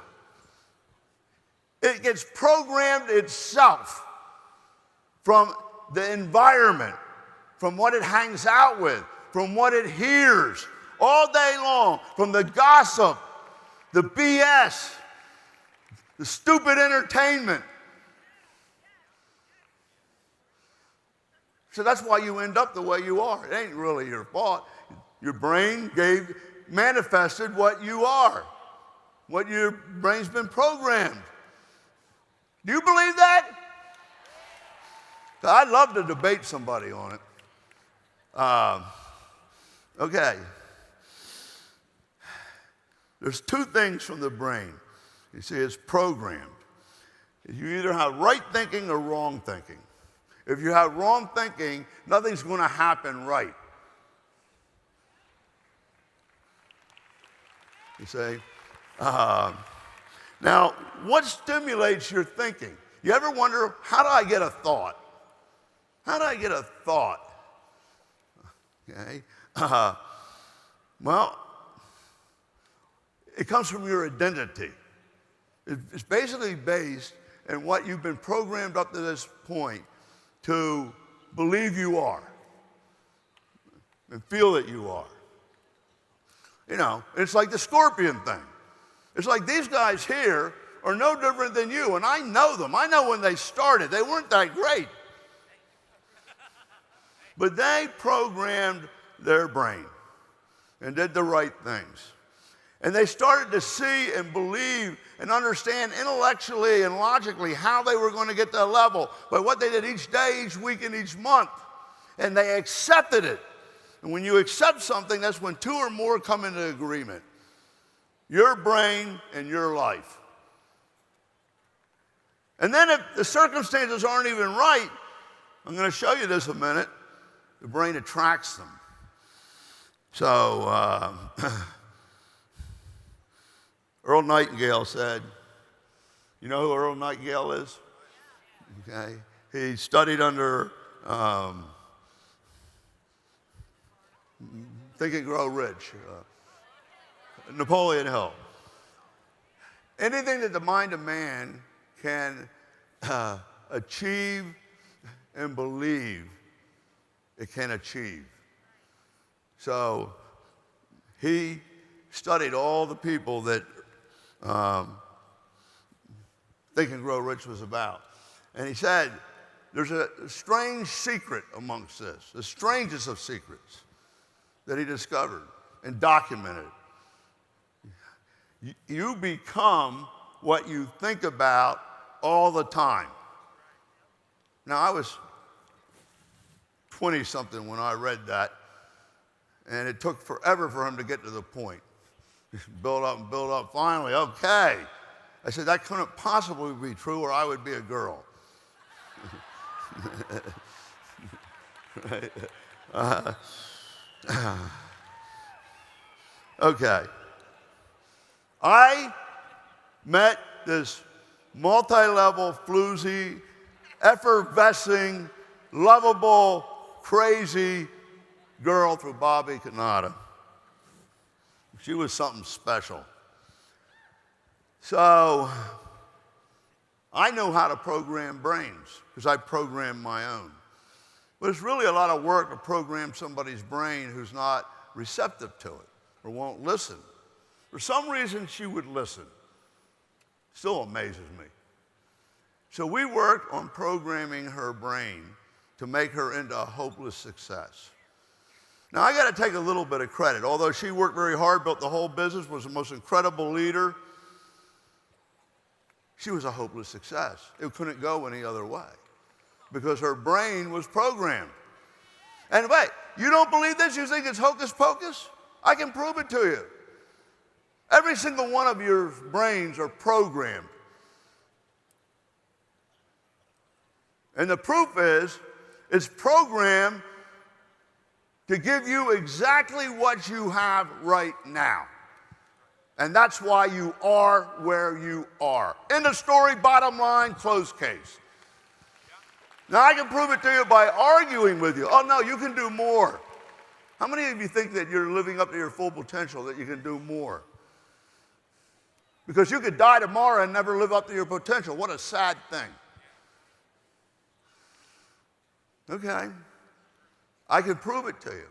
If I argue with you why you could make twice as much money as you are now, be freer, help more people, be loved, you're going to argue with me. Yeah, but this, yeah, but that. Ben, what's your story? I'd love to argue with you. He's one of the most incredible recruiters I've ever seen in my life. But, you know, I'm not going to pick on Ben. Who do you want me to pick on? Because it's absolutely true and applicable to every single person in here. You are exactly where you are, have what you have, the problems you have, the joys you have. Everything about you is because your brain was programmed at that level. That doesn't mean it can be changed, can't be changed. But identity is what it's all about, because that drives the brain automatically. And it's why it's so hard to change. You can't change your behavior. Try it. That's why it's so hard to lose weight. You can't be a fat person trying to lose weight. You got to see yourself as a fit person. You see what I'm saying? You got to come from that. You got to do what a director does all the time. And what you used to hate, you now love. And what you used to fear, you're great at. Don't show the plant for 3 days. You get, what do you call that? Withdrawal. You used to hate to work out. Many of you may have experienced this. But you start working out, and those, or morphins or whatever, work on you, and you run every morning. You cannot not run. You're in pain. What used to be pain is now joy. And this is what happens when the brain gets programmed. What you were bad at, you're good at. It's a miracle. Every one of you has a brain and a soul. And the brain has the same features. You say, well, some people are more intelligent than others. Oh, I got a good one on that. It's actually been proven scientifically that a brain properly programmed and fed the right information and forced to think and have logic can double its intelligence, its IQ. I got you on that one, ha-ha. So, if you sit around read cartoons and dirty magazines and listen to gossip all day and the negative news. Your brain is being programmed whether you know it or not. When Lauren and I slip and say something, like can't do that or, oh, this might happen, we say cancel, delete, cancel, delete. Okay? When somebody around us talks negatively, gloom and doom and critically, we take a mental vacation from them. Because I'm not letting them program my brain. You know, well, you say, well, you know, my relatives don't really understand the business, and they're my relatives, and, you know, they don't think it'll work, and they think it's one of those things or something. And your good friend that you've been with for 15 years comes over every day at 5 to have a cocktail. Such a habit, can't possibly miss it. And all they do is gossip. And when you tell them about the business with excitement, they say, oh, that'll never work. Who do you think you are? You'll never make it. What are you, crazy? Change the world with a shopping annuity. You lost your mind. Who you been hanging out with?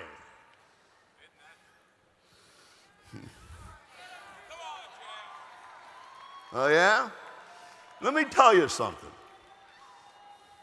You are going to make it. And you know what? I had a friend like that, and when I made it, I saw him last year, bumped into him. JR, wow, look at you, man. Big boats, big houses, big business, you know, oh, good press. Boy, you are the shiznag. I said, the what? The shiznag. Holy. I said, really? Does that mean you want to get in now? Oh, no, you know, I'm too busy. And so, well, weren't you the same guy that 20 years ago, when I was first starting, I sat down and showed the plan and asked you to help me be introduced to some people? And you told me I was absolutely crazy and it would never work. Yeah, but, you know, you're lucky. Look at you. You're fortuitous. When you make a lot of money, you get with affluent people, they use these words. You're fortuitous. That's why you're affluent. So whatever. I made it and you didn't. Yeah? But this guy goes on and on and on, and he says, yeah, but you know, I'm so glad that you were lucky. Really, he hates it. I said, you know what, Ben, I have been thinking about, Ben would never do this. You know what, Joe? I've been thinking about what you're saying. First, I was insulted, and then I started to think about it, and you're absolutely right. I am lucky. I'm lucky I didn't listen to your ass. You know? You know, so what are you going to do?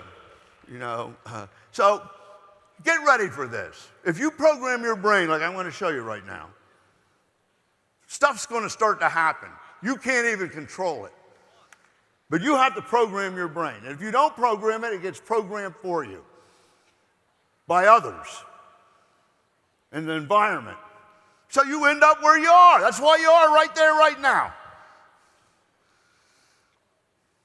But if you take control of that, okay, everything is going to change.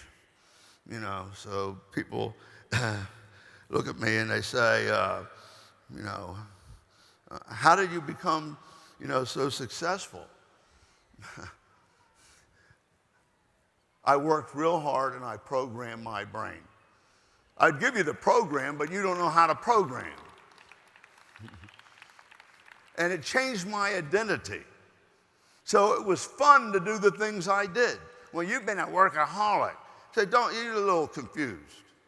I'm a playaholic. I'm a playaholic. I play hard and I work hard, but I love my work so much. It's so much fun. I don't know where play starts and work ends, or the vice versa. I'm just having fun. And, you know, well, I think it's like a pyramid. And I think like you take advantage of people. And I had my aunt in something like that, and I'm telling you, it didn't work. She lost her blouse. I mean, they go on and on and on and on, you know?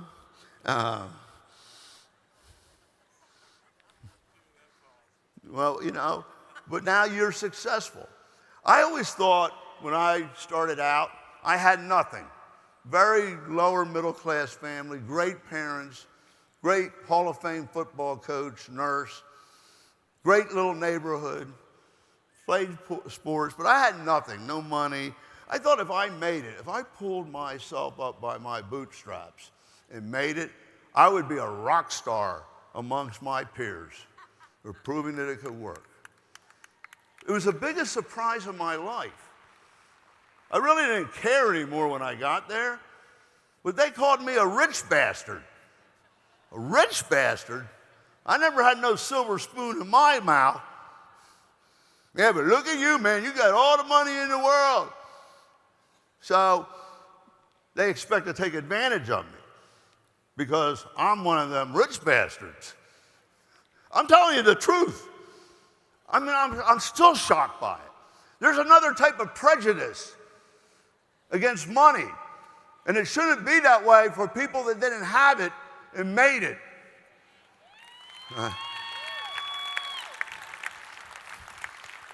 Now, let me tell you why people criticize you, and why they undermine you, and why they deprogram you, and why they get you off course, and why they hurl incense, and why they insult you, and why they show you disrespect. I'm going to tell you why. Because if you make it, you prove to them that it can be done against all odds. And you made it anyway, and it challenges and exposes their mediocrity. So they're better off discouraging you not to make it, hoping to blow you out so that they don't have to do anything with their life. Don't you ever forget that. You put that in the program. Well, for some reason, I'm getting stuck on everything I've done here today. But so let's go program the brain.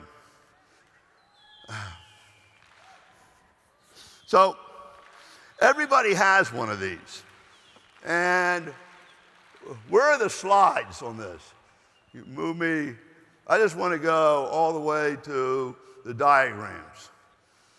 So God created you in his own image. He gave you a brain and a soul. The brain can affect the soul and what it does and how life turns out. But the soul can spark the brain to start to develop an identity. The identity is going to control your behavior. Your behavior doesn't control your identity.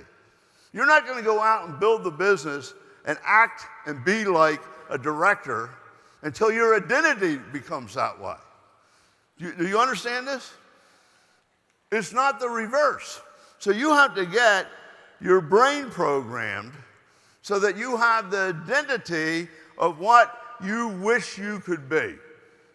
Is this making any sense? Yeah. Okay. Now, your identity punishes you for behaving out of line with your identity. So if you're trying to stop smoking, as an example, and your behavior is yearning, okay, your behavior will beat you up because you don't have the identity of a non-smoker. And it'll win every time. In the business, you know what to do maybe, you're excited, but you don't do the things that are necessary, and you make excuses, and you get off track, and you get diverted. It's because your identity is not a director yet. You're not programmed to be one. Is this making sense? So God created us his own image. And every scripture has this in it, regardless of the religion. Yeah. Ask and you shall find. Seek, I'm not saying it exactly right. Seek and it will be given to you. Knock, and it shall be opened unto you. For he who believes, all things are possible.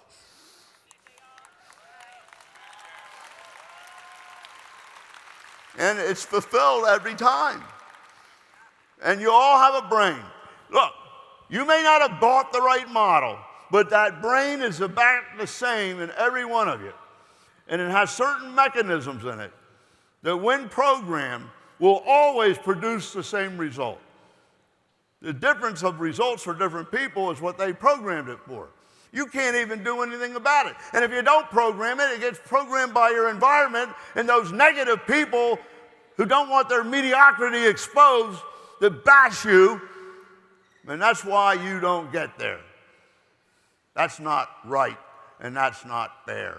And you have to get committed to programming your own brain. Because if you want the business, we can figure out how to get there. Be around the right people. Feed it the right information. Feed it the logic. Feed it the motivation. Feed it the belief. Come to these events. Why am I going over all this stuff? I'm tricking you. I'm tricking you. I'm programming your brain. If I program it long enough, you're all going to be directors. So, being that you have a brain, you think. Your identity sparks up ideas. It comes from your identity, though. You don't think about things that you don't care about or know about, right? The beautiful thing about the brain, when it awakens and you get ideas, you get to argue with yourself. Like when I first wanted to start the company, and Lauren called me out and said, "It's an incredible idea. It makes so much sense. Why don't you just do it?" I mean, she believed in me so much and irritated me so much, I ended up doing it. But I was arguing, "Oh, it's an idea whose time has come. You should do it." "Yeah, but nobody's ever done it before." Well, there's got to be someone the first one. They make the most money. "Yeah, but I might go bankrupt."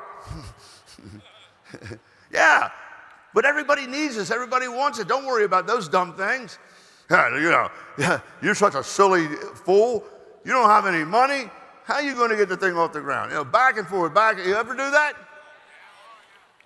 That's a really good thing. Have the argument. Get the logic. Come to believe it or reject it logically. That goes way down into the programming of the brain. Okay? So when you come to believe it by visualizing it, if you can see the end result and feel it, it's dangerous, deep-level programming.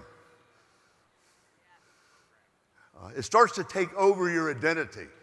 You don't even know what's happening, but you feel different. You used to have to have an alarm clock to get up.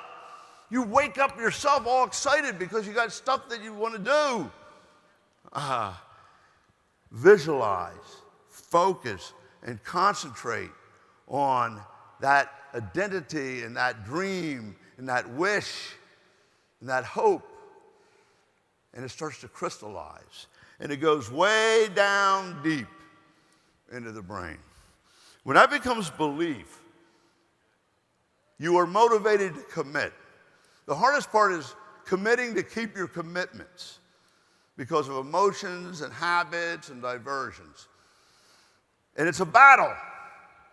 But if you keep your commitment, just as a point that I love Mark, he went, what is it, vegan, whatever it is. He doesn't, yeah. I mean, that's really hard to do, especially when you travel in a restaurant.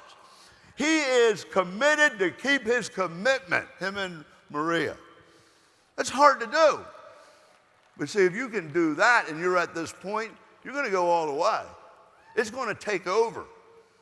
Little you, right out there, I'm talking to you, and you, and you, every single one of you. I am talking to you. I lived this. I experienced it. And I've experienced it with other people. I experienced it with Elizabeth Weber. So, when you accept it, This is a really weird thing.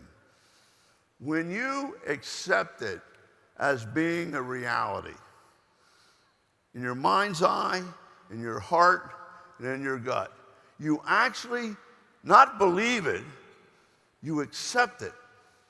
It's done.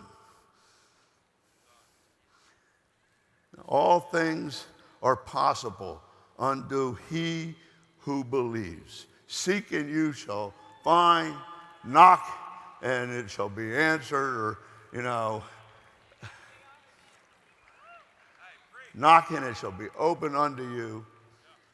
It actually is true. Even if the circumstances are wrong, they appear. You attract people, epiphanies, accidents.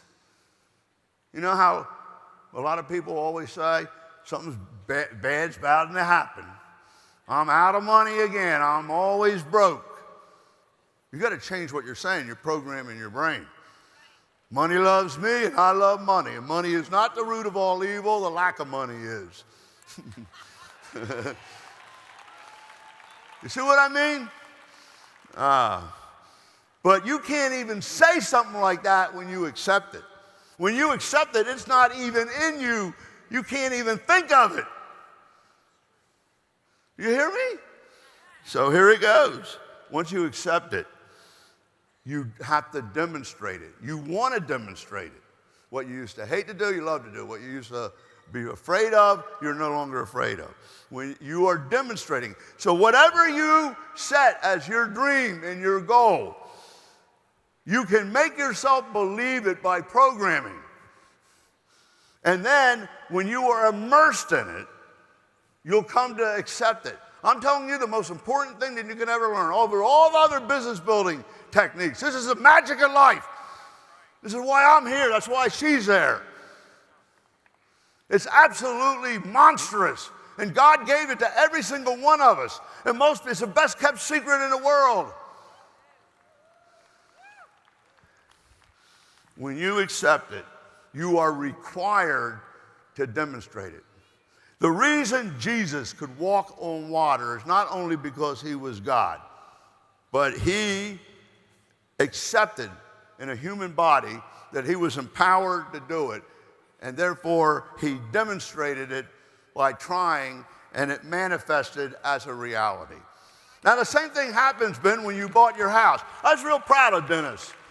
We're taking that idea, having their picture in the Hall of Fame, having played. It was an idea. Today he stood on stage with the book, with the contract, and with the deals, and with the Eagles in the Super Bowl. It's going to be a bestseller. But it wasn't even real 3 months ago. It was an idea.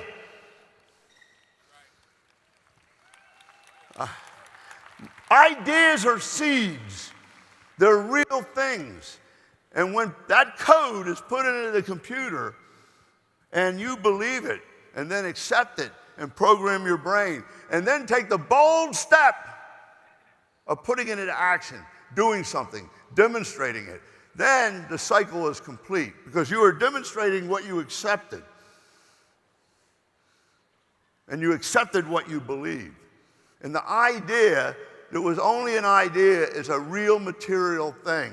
And in the law of materialization, that's how everything comes to be. Whether it be a skyscraper, an Olympic athlete, or you hitting field vice president. If you never think it, and then you don't develop it to a belief, and don't then accept it, it shall never happen. But regardless of your ability, regardless of your past, if you do that, it'll manifest. You're a hopeless success. You cannot fail. But you actually have the ability and the power to make a conscious decision to do this.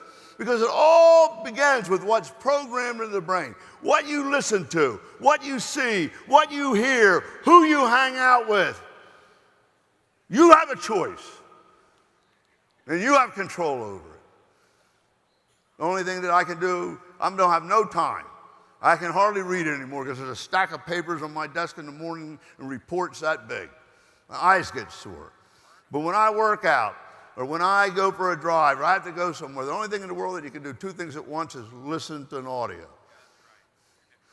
So I'm programming my brain. I like to figure, kind of like Warren Buffett. He gets things and he figures and plays with the numbers and looks for multiples and the probability of that multiple being able to be executed. That's what I do with the business. But it then becomes like real to me. Holy moly, this can really work. So see, the problem with belief is that your subconscious and your bad programming, now listen to this one. Steve, good to see you. Okay. When this one happens, okay, and your brain is going to argue with you.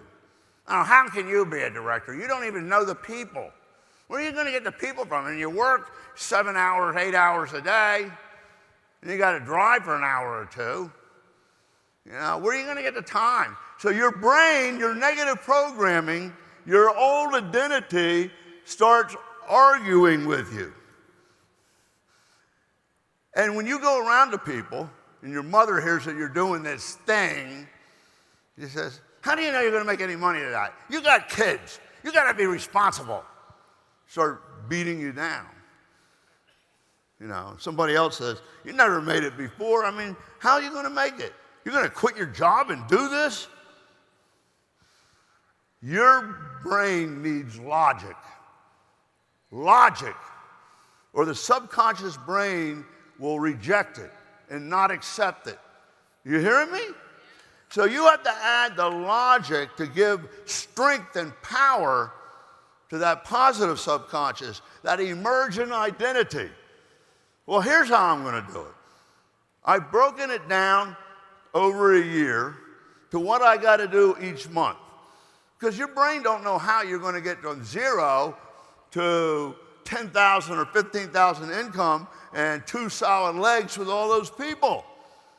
It can't explain it to you. So when somebody says, where are you going to get the people? How are you going to do that? You have no answer. So what happens? You begin to doubt. So when you doubt, that's when Jesus sinks in the water. There can be no doubt. There is no doubt because you've accepted. But the logic, well, his logic was, I'm God. You follow what I mean? And so apparently it was true because he did it. Well, you can't walk on water unless you know where the stepping stones are right below the water. You catch that one on the way home. But do you get this? You need to provide your brain, your conscious brain, logic, so that the subconscious and that identity that's developing doesn't reject the acceptance of that dream because you can't explain it. Do you admit you have to be able to explain stuff to your brain? So that's why we have a goal statement. What's a goal statement? What do you want? Without a date, it's meaningless, so when do you want it? You might have to change the date when you figure it out. Further back, up sooner, but they have to match. Third thing, okay, what do you have to do yearly, monthly, break the month down into weeks, into the day? Why? You cannot do a week at a time. The 7th day comes, you didn't make it, you didn't do anything. You can only take life one day at a time. But if you hit the daily goal, automatically you hit the monthly goal. The monthly goal automatically adds up to the annual goal. I mean, the yearly goal. Where was I? Month, week, month, year. They add up. They automatically do it if you do the daily goal. Now your brain says, they're just little steps. I can do that. Okay. So you have to have a goal statement. Why? It programs your brain, and you got to read it twice a day. You're not too busy to read it. You're too stubborn to succeed. So I'm telling you something. It's magic. It's God's gift. He gave you the brain, and you're not programming it. Every single person in here can be a director by applying this. Absolutely guaranteed. You become a hopeless success. So, this brain's got cool features. First of all, when you think and it makes sense, and you get an idea, an inspiration, that billionth of a volt snaps across your cerebral cortex. You see that? So every day, I think creatively. Make a decision. Have an epiphany, because I am constantly focusing on it, exploring. And that programs the inner brain. That idea that comes from nowhere. And then I work on it, and it makes sense. Are you following me? Does this make sense to you? Well, every one of you have a brain. But you're listening to too much gossip, too much negative. You haven't sat down and think about what you really want in your life. You haven't defined your identity. Who are you? Who are you? Not what your mother told you were, not what your wife or husband told you were, not what your friends were. Who are you? You get to decide who you are. Nobody else. So, the brain has insights. The light bulb goes off. You're listening to me. Maybe the light bulb went off now. Wow, that makes sense. Where's the light bulb? You see that? Now, when that brain gets programmed, and it really feels it, it's impossible not to succeed. You say, oh, that's hocus pocus. It's like magic. What if the circumstances aren't right? I don't have any money. I can't travel. I got to watch the kids, and, grandma's sick and she won't watch them. And I don't have, this invisible train kicks in. When things won't work and you're on that train, opportunities appear. People knock at your door.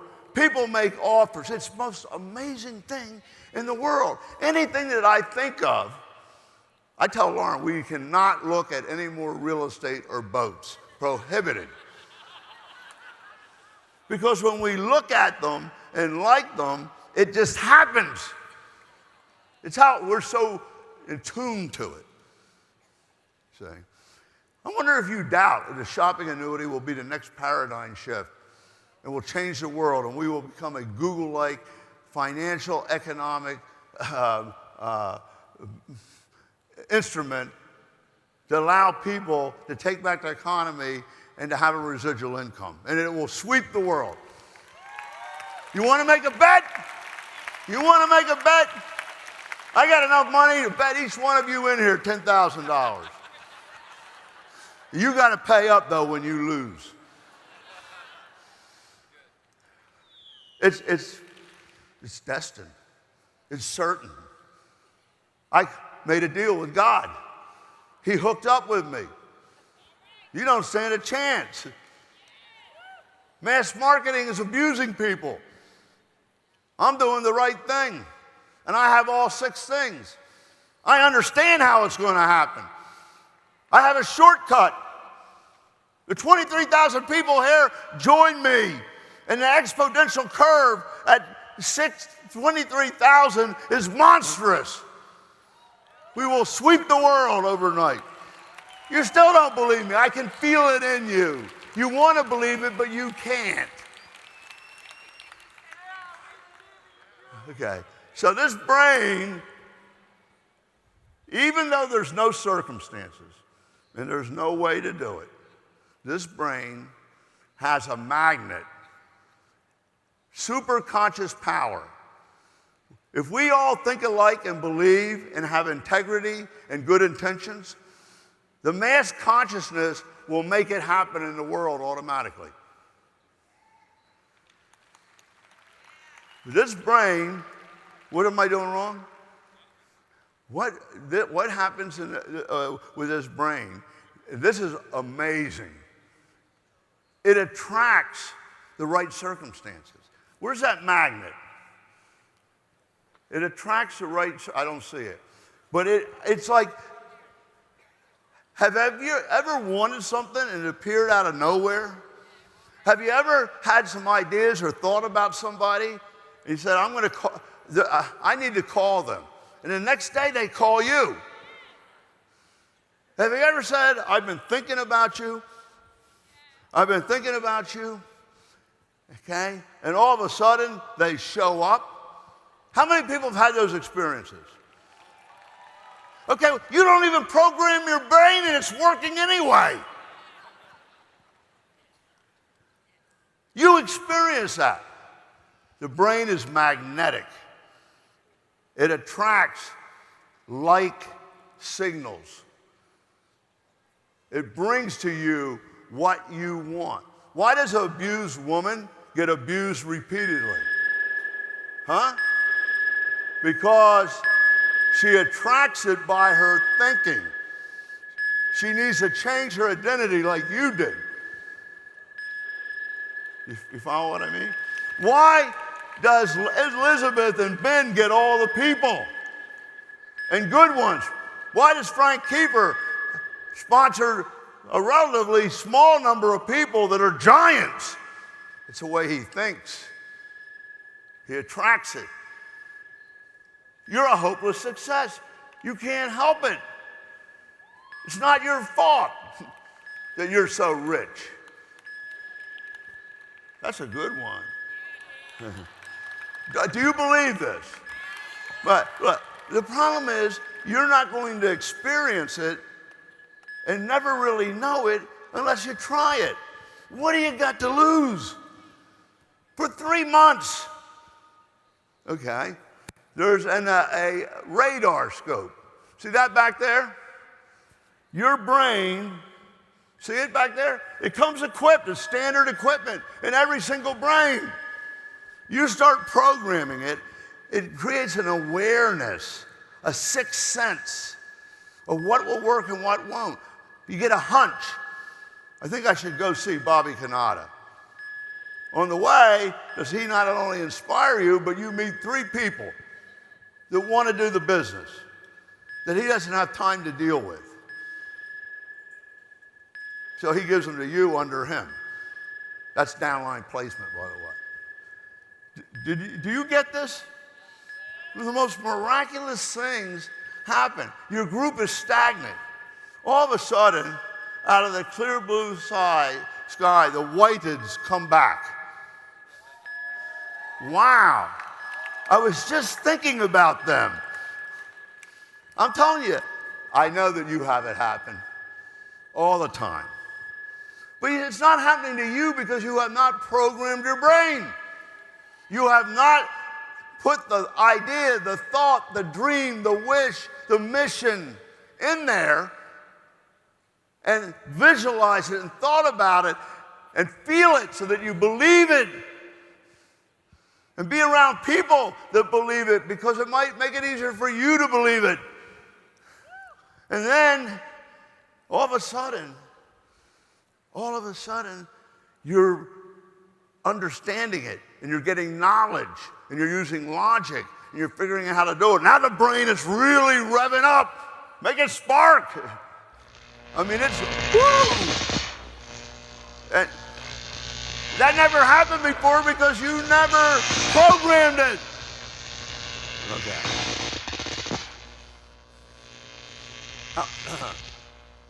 Okay, so everybody has one. It all comes with standard equipment. It doesn't work if you don't program it or you get the wrong thing because it's programmed wrong. And that's why you are where you are. But we can change all of that. Okay, where's those slides? I just want to pop through them real quick. Let me show you the code to the program. Where is those slides I was on? I'm going to jump forward, don't worry. Has this been good so far, or am I wasting your time? Okay. You know, I don't really know. I can feel when somebody listens to me, and I give more and more and more, until I fry their brain. But when I don't know, I protect myself. I don't care. If you overhear something that works, you succeed. But it's not meant for you. So if I offended you, I was talking to myself. Right? So the what if exercise. These are things that start to stimulate the brain to catch a hold of an idea that's connected to your soul. Because you don't think that way. You have to break the pattern. You're locked into a negative pattern, a non-productive thinking pattern. You're being hit with gossip and problems all day long. And your brain is being programmed wrong, and that's why you're getting a bad result. If you had a brain like mine, you'd be dangerous. But you have the brain, and you can do it. And you don't want my life and my style and my dreams. You only want my money. It's a joke. So what if? What if I could own an island? What if I didn't have to live in one place all year? What if I could put my kids in private school? What if I could have a yacht and not need a home and sail around the world? What if I could be a field vice president? What if I was a leading person in the shopping annuity and became famous and helped millions of people break free and supplement their income? You know how good it feels to stand before a group of people when we started in a house and a couple of guys believed in me? And it turns in to 2-3 times a year, 23,000 people that come out. It's an awesome responsibility. And I hope that I'm delivering because I am so impressed. But what if you were a field vice president and had that income? You know? So we programmed the brain, a thought, an idea, a belief, an acceptance, a demonstration. Then we manifest that because we demonstrated it. That means doing it. There's a big problem in short circuit, syntax error, program crash, bug, when you accept it and then don't have demonstration. It's a contradiction. It reverses the program and erases it. You with me? You must act on that and demonstrate that it's done. Because that's what acceptance is. It really is done metaphysically, spiritually. All you need to do is take the next step. So you are a hopeless success. So let's look at this. Dreams have to become goals. Dreams are only dreams because you don't know how to get them. I don't have any dreams except one. And that's to change the world through the shopping annuity and to change the economy. But goals are something that you already have worked out. It's just a matter of going through the steps. Now the brain really likes that. It doesn't like weird languages. It likes things that it understands. So you program it with that, and you think, and you brainstorm, and you write it down. When was the last time you really thought and brainstormed and explored and vetted something? Now you got the TV show. I got to watch, this, and I have to have drinks with Susie Doo, and she got a lot of good, fresh gossip. Well, that's what you program your brain with. Break it down. Visualize it in your mind's eye. Get a dream board. Dream board takes a lot of work. It's a blast. It is fun, dangerous too, because you're visualizing and programming your mind with emotion and choice. You're going to become a hopeless success. You better not do that. You better go back and gossip. Break it down then. Now that you have the dream board, you visualize it. Break it down, because most people, when they get to that point, this is shocking. Your big advantage.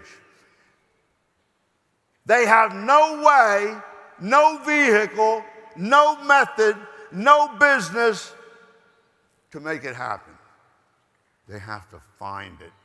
Do you know how hard it is to figure out a business that'll work and then put it together? You guys listen to me? You already have it.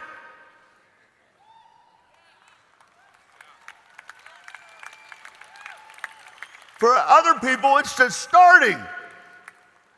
They haven't even got anything. You better go sponsor them. Okay? So think. I decide what I want. Your wife doesn't decide for you. You can have separate things together and be happier and more motivated. Custom-made life. When was the last time you thought about your custom-made life? You got a lot of problems, a lot of crap going on, a lot of unfair things. I feel it. It's terrible to have unfair things happen to you. But you expect them. That's why they come to you. Well, something's going to go wrong today. By the time convention comes around, I bought 3 tickets. I ain't going to have the money to pay for them. I better find a way to sell them. Oh, that's all the wrong programming. You getting this? Ben Ginder bought 90 tickets the first time I met him. I didn't know who he was. I called him Ben Ginder. 100. Check for 90 grand or something. I said, who is this guy? This thing's going to bounce. Somebody said, he's already a director. He's that little guy that's kind of like, he feels British. He's got all them expensive cars. Ben sponsors, he knows a business guy, a guy from the past. He gets an exotic car, he drives up at dinner time, parks it in front of their house so they can't get out. He comes in and starts asking them a lot of questions. Now, how'd that business go? What are you doing with that? What if I could show you a way to double that and liquidate? He does it. But it's part of that brain. Think. The most important thing in programming the brain is self-talk. I'm going to tell you a little secret. People that don't talk to themselves are crazy. People that don't talk to themselves are crazy. They're dangerous. They might do anything. I talk to myself all the time. Lauren talks to herself all the time too. That's why when I talk to her, she don't hear me. I have debates in my mind. I have a board of directors in my mind.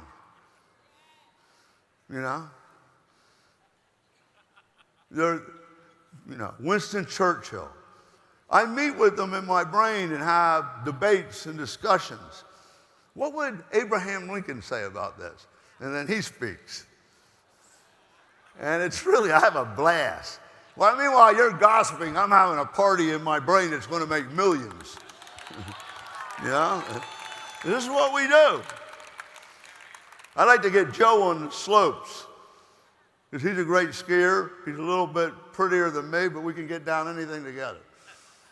Because I get his brain going, and sparks start flying. Because that brain, when it thinks incredible ideas. Do you realize that Google was an idea? Amazon was an idea. Well, they say, how is a shopping annuity going to be that big? Nobody's ever done it before. I said, that's the good news. Spark that thing. Zap it. That's the one. Woo, the genius idea. The genius idea. Are you guys with me? I'm going to tell you something. You all got brains. You all can think. You all can program your brain. And you already have the way to do it. You're way ahead of the game. Self-talk. I talk to myself all the time. I had debates. Self-talk And what people say to you that you listen to is like the keyboard, programming the brain. When I hear something that I don't like, I say cancel. I disagree. When somebody does it all the time, Lauren and I take a mental vacation from them. And they say, you know, you want to discuss? No, I'm taking a mental vacation from you. You're mentally constipated, all stopped up. It really does stink, and it's affecting my thinking. Meanwhile, while you stink, I'm going to get rich. Yeah. So everything that you see, hear, touch, smell, taste programs your brain. How do you know what chocolate ice cream tastes like unless you tasted it? How do you know what spinach tastes like unless you taste it? You don't know if you like it or not. How do you know driving a new Rolls Royce, first one in the country, isn't something that you really like? Because you never experience it. The only learning is experiential. How do you know that you don't really get addicted to showing the plan?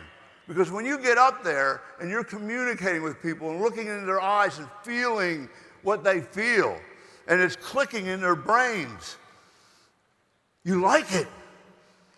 You become addicted to helping people make it. What a great addiction. You see? This is what it's about. Oh, come on, guys. Let's have some fun. Let's become hopeless successes. I don't know how I'm going to get all this done.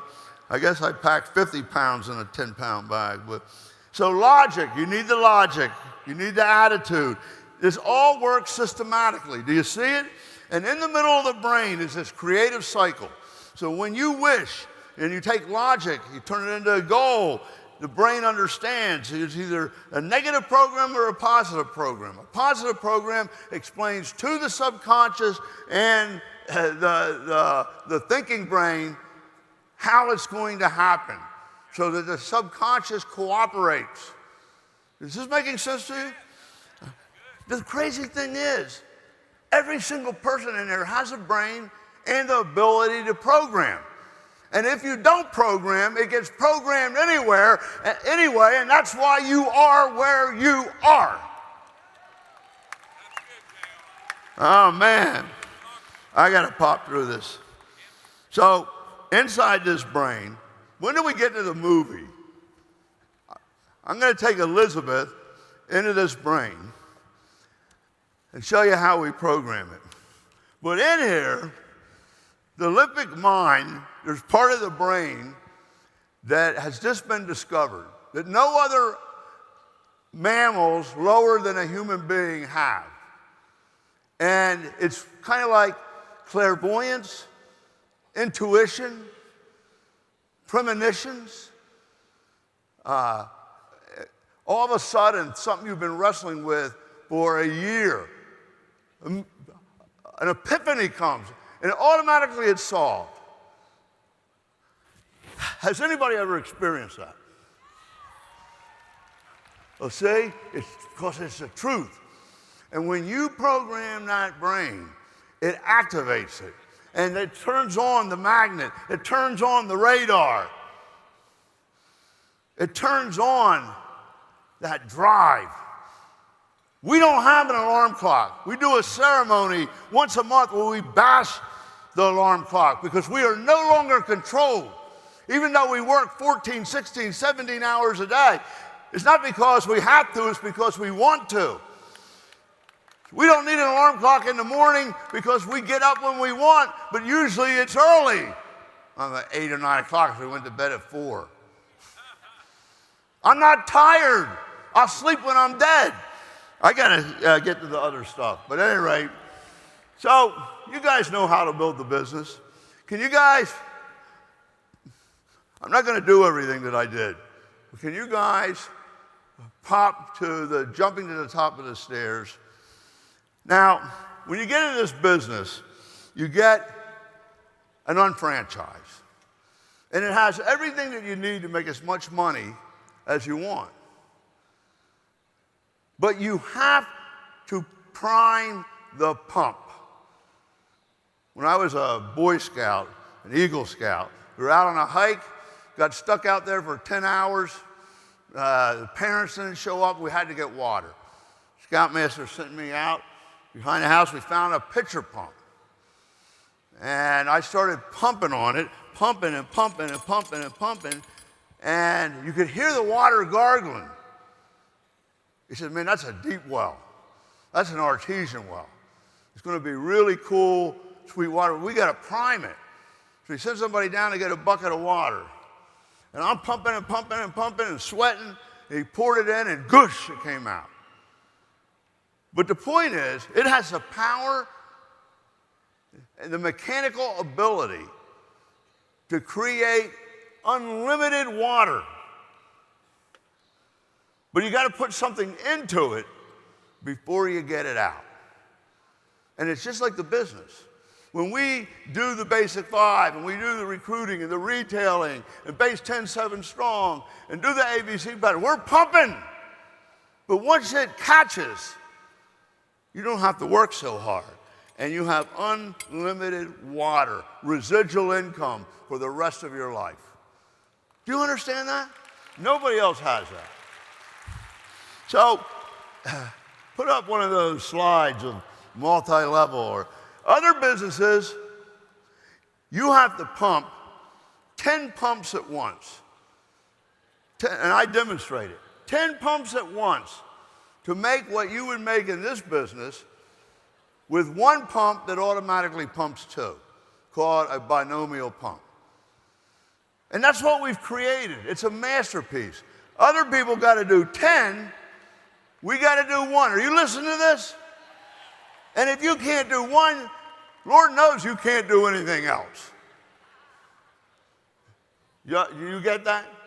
There's nothing that you have to do less in well to make more money than this. So we have the binomial pump where we set up just 2.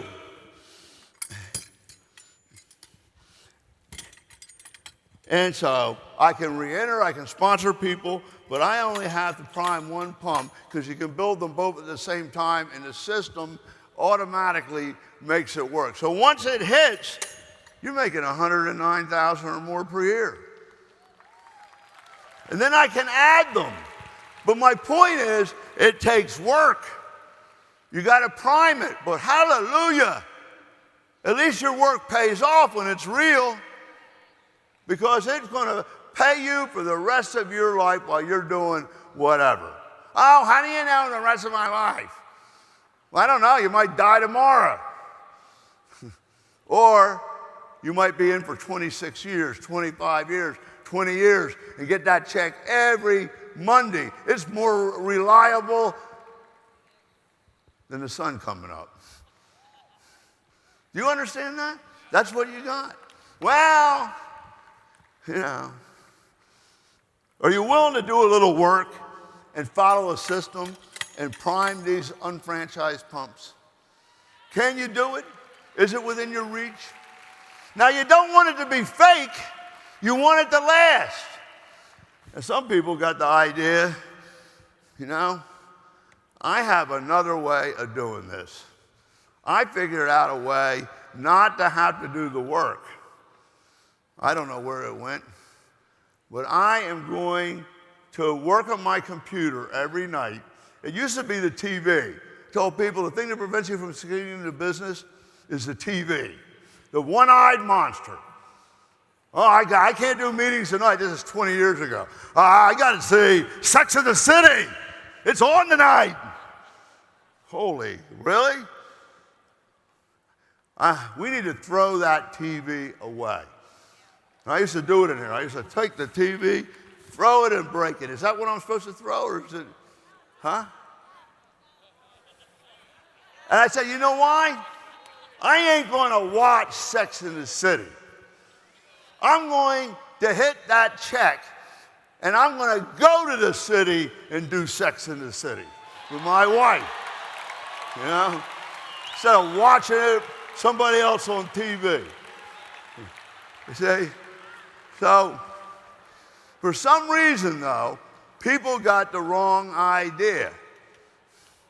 They thought, I see how this works. I have the back office, this incredible tool. I can go in and prime other people's pumps with water that came from there. They really don't have any artesian well, but we can get the water from there and pour it down the pumps and earn the money. Does that sound like a good idea? Well, why not? Why not? Because they're really not primed, and they really won't last. And they're taking the water from the other pumps. And that's somebody else's pumps that did it right. So we get a little angry at these pumps because this is so beautiful. And not only is this hurting other people, what it's doing is having people think they're going to get a residual income when it's impossible at somebody else's expense for a short-term money grab. And it destroys the well. It destroys the system. So, you know, I can start pumping these, and I can work 3 hours a night on the computer. I can get auctions set up and get people to ship to the same address and pump and pump and pump. And it looks like I'm making money. Pretty cool. I'm getting checks. I hit levels. But it really came from those. And the hard work they did to tap an artesian well, residual income for the rest of their life, starts to dwindle because they're draining it. Looks like they're pumping, but they're at their computer. Well, you know what? I'm not going to let people take away what we've spent 25 years to build, and dreams and a great life has come together in this community. And I'm going to take those pumps because, you see, they're not real. You can't break those pumps.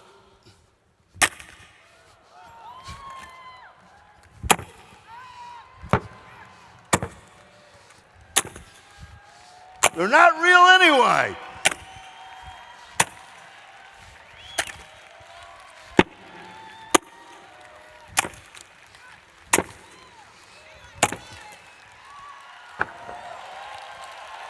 No more. No more fake pumps. Where's the clock? The little clock. You know why? Those people, I'm not angry at them. I'm not angry at them. But I'm not going to let those people get hurt. Because we had too many memories, too many good times, too many friendships, too many dreams come true, and too many friends to let it see it go away. And only when you do that do you no longer need an alarm clock, because you got residual income. My whole life was controlled by bells, orders, pushed around, threatened. Man, is your life like that? You hate when that alarm clock goes off. I hated it so bad. I pumped and I pumped and I pumped with these guys. Then I didn't have to answer a bell. But see, Lauren and I took on the 45-year plan by accident so that you could have the 2 to 3 year plan. And we need to remind ourselves, we don't do it because we have to. We do it because we want to, because it's our passion. We get joy out of it. But we're doing it because we want to. And it gives us empowerment, gives us joy. But I don't have to do it. So that can be a little confusing, right? I got to program my brain right. I have to feel the emotion. I have to feel the satisfaction. Are you getting this? So just to remind us, we're doing it because we want to and not because we have to.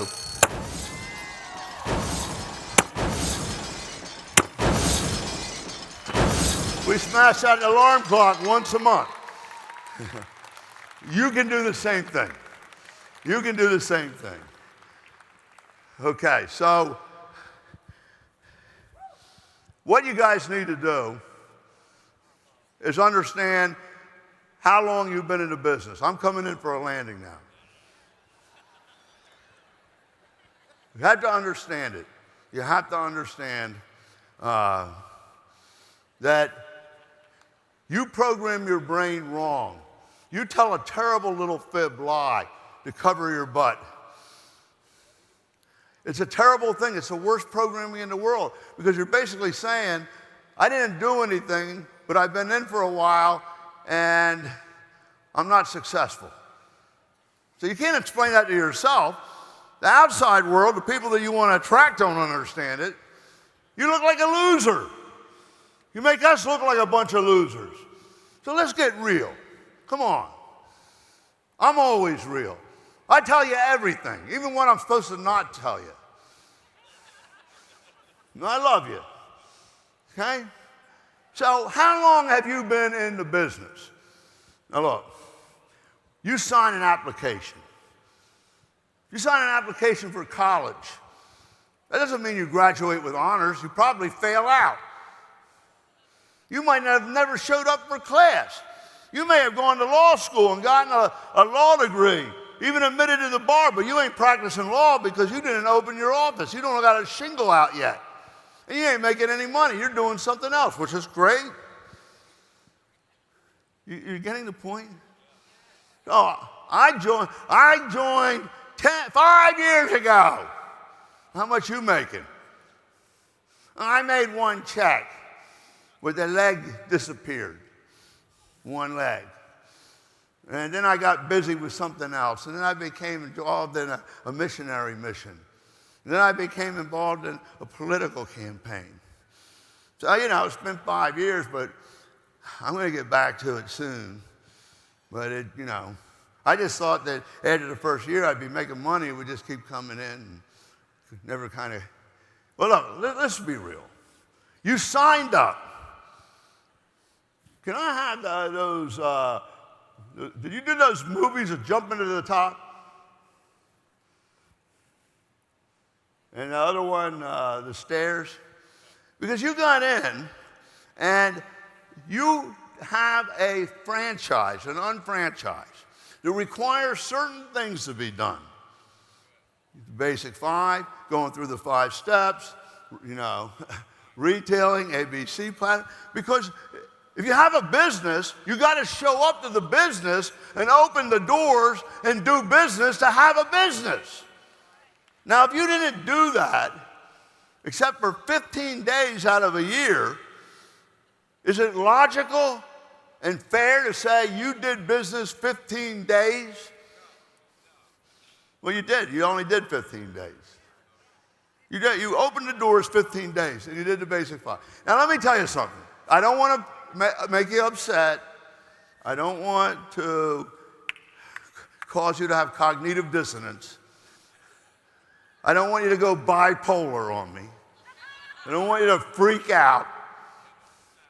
But until you become a master UFO, you went to school, you might be an apprentice, you might have taken a course, you signed an application, but you haven't opened your business at all.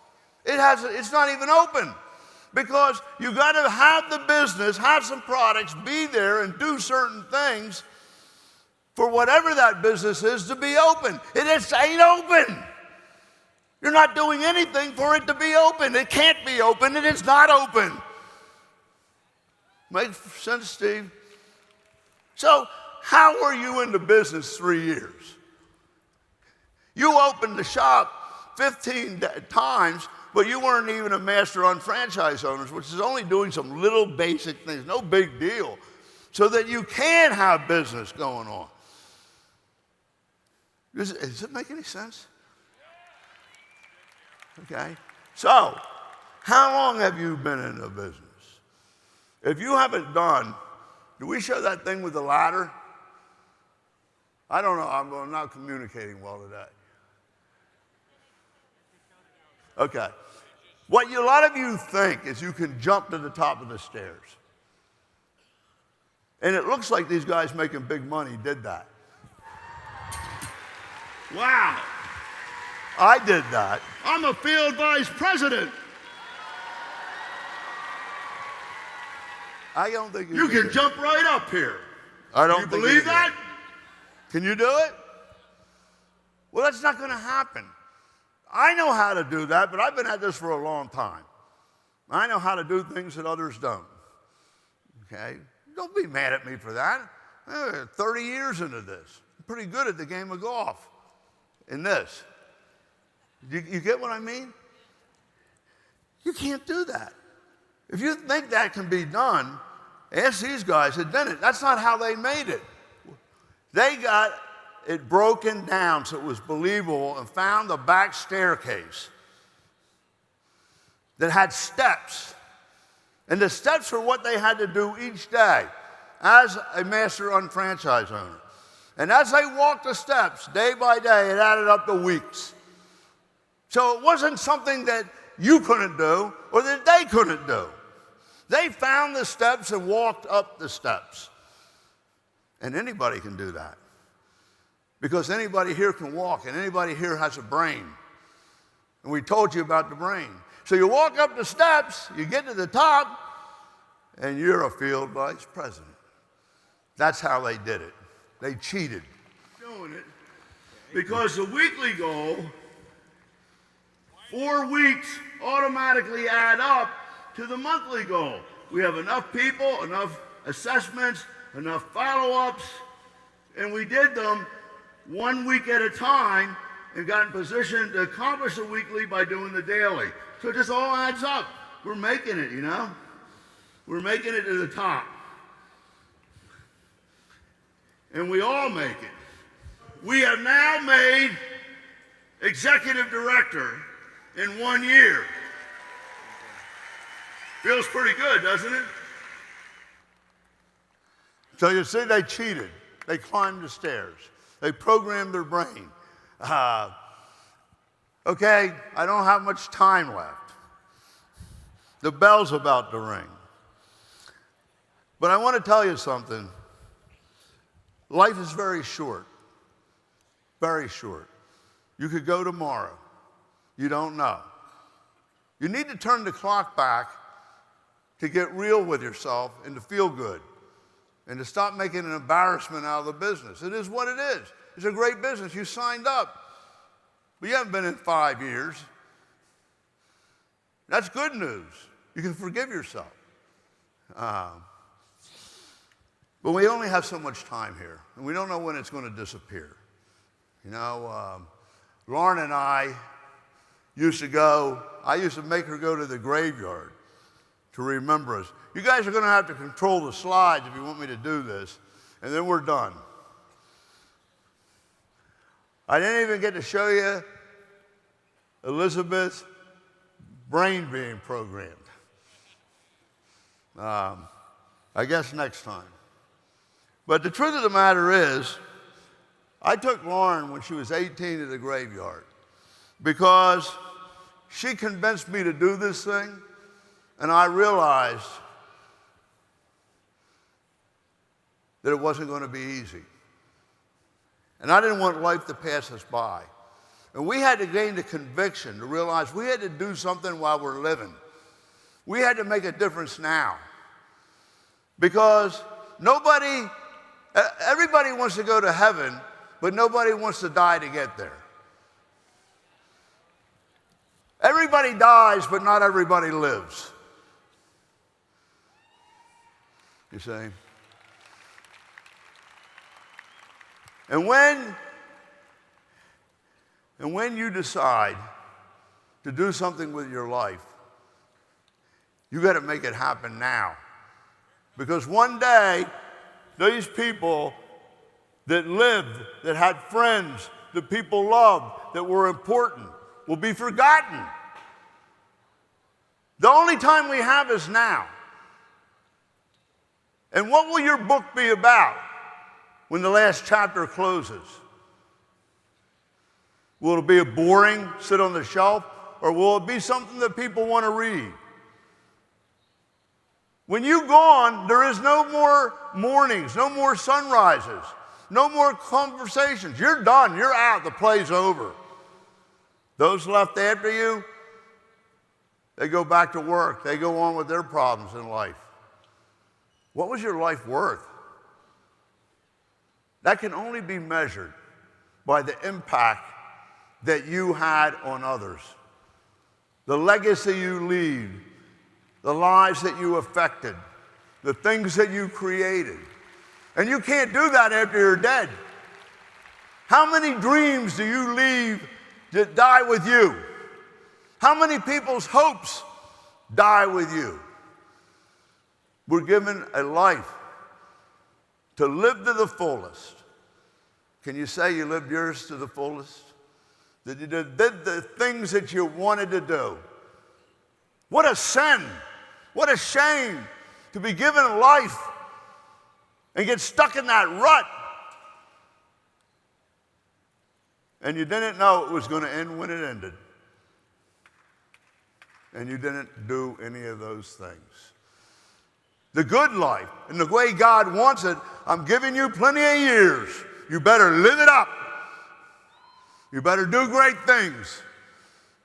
You better make the world a better place and have a blast. But you ruined it. You didn't program your brain. You had a terribly hard life. You were mistreated. Huh?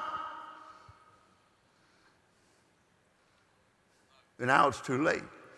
So Lauren and I went to the graveyard, and we walk up and down, and I see all these graves. These were people that sat next to us. They had family dinners.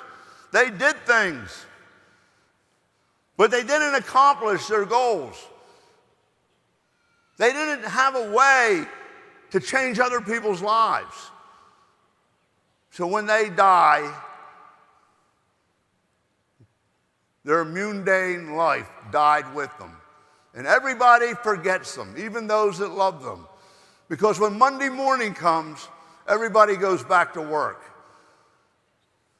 And you may have been at their funeral because you want to make sure that other people go to your funeral. But who cares about the funeral anyway? It's over. You get this? So I go and try to raise the dead.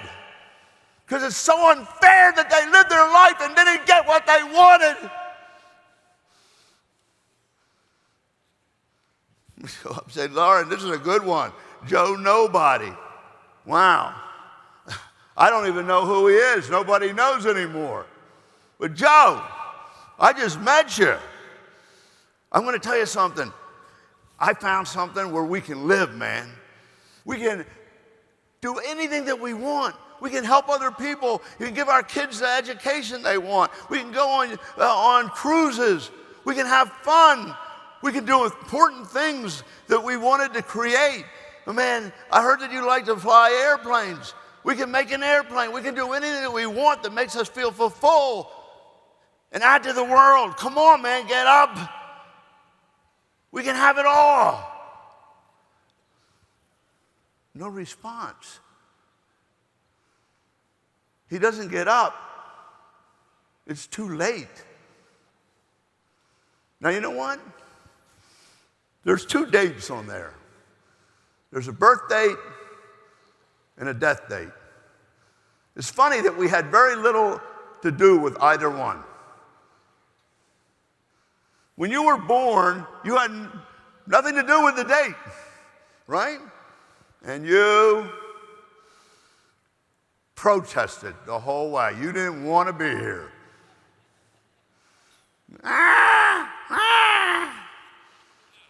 No teeth. You know. You were fighting it. So was Mama. But you protested, it had nothing to do with it. Then you got used to it. And then life goes by. Those dreams don't happen. You get stuck in the rut. And that day comes. That day comes. Your number's called. Nobody gets out of life alive. I haven't met anyone yet. Right? So that number will come up. It's inevitable. It doesn't matter when it comes up. It's how much you lived. It's how much you helped other people and made the world a better place and made your life count and enjoyed it. Because you only got one in this carnation. Now, there you go. And then there's a death date that we had nothing to do with. We didn't pick it. Your number came up. You still have a to-do list, stuff to do. And we protest that too. We weren't ready to come in with the first date, and we don't want to go out on the second date. I got stuff to do. I promised my grandkids this and that.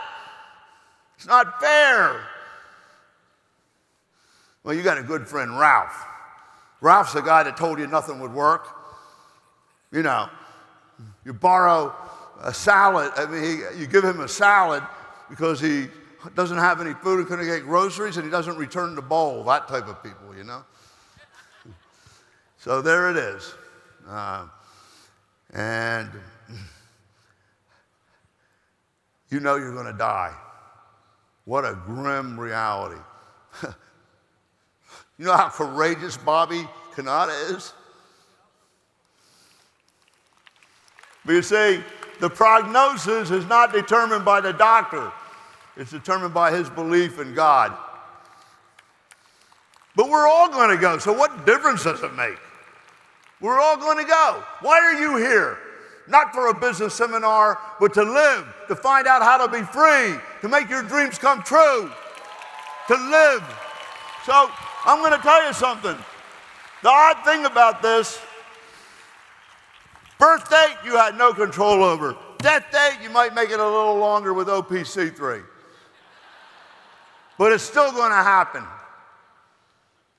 The interesting thing is between every one of those birth dates and death dates, every single one of them, there's a dash. The real question is, what did you do with the dash? Because that's all we got. You're here to be able to do more with it. So, you know, I went to a funeral recently. You know what's important about funerals? They put in our face a grim reminder of our own mortality. You ain't going to be here forever. But I always notice at funerals there's different types.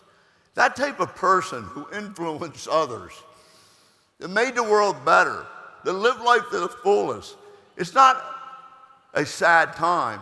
It's a celebration of their life and returning from where they came.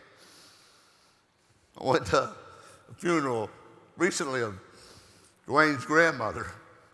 Whew. I mean, this lady, we come from totally different backgrounds, but we had a relationship.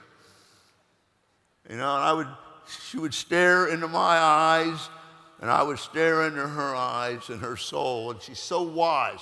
She's a lot about why Dwayne grew up with ethics and morality and belief in God. I mean, it was unbelievable.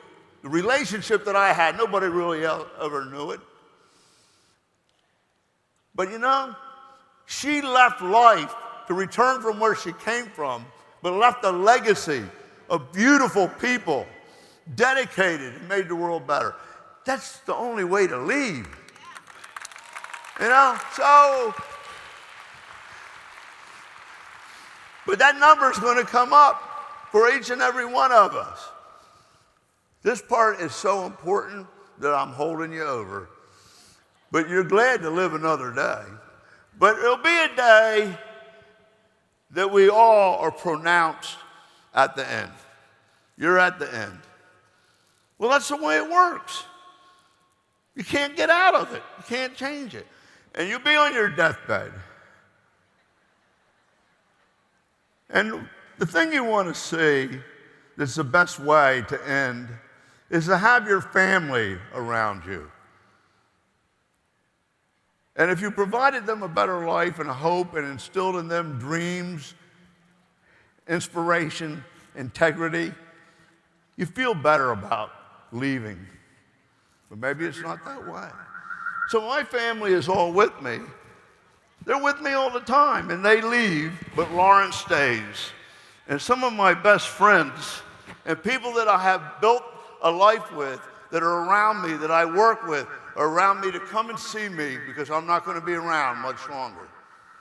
I'm going to die. We will all die. That moment comes. What dreams, what hopes, what promises, what great things die with you?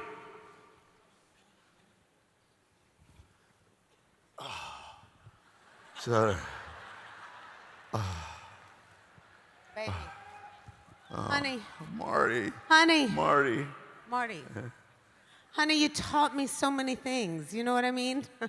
And I taught you so many more things. I love you so much. I mean, what happened to all of our plans? We spent our whole life working for somebody else's dreams. And then we had plans and we never got to do any of them. How could you leave me like this? How could you do this to me? What the hell is wrong with you? Give me an OPC3. Go ahead.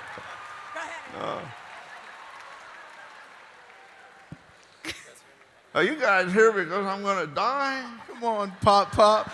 Come on, Papa. You made us believe in ourselves. You made us dream. You promised the kids so much candy. Oh, I love you, Amber. We're ready to Wait. live, Pop Pop. Those dreams and all those promises you made. You were always so busy. Yeah, I know. What good is that busy now? It pisses me off, man. I mean, the things we're going to do with the kids and the boat trips. And, oh, man. I guess I just never got to it. I'm an asshole.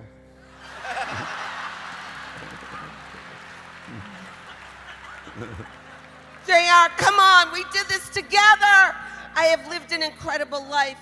You worked all the time while I lived the dream. You convinced me to do it one more time. I am so ready. We would change the world with a shopping annuity. And now you disappear, you son of a bitch.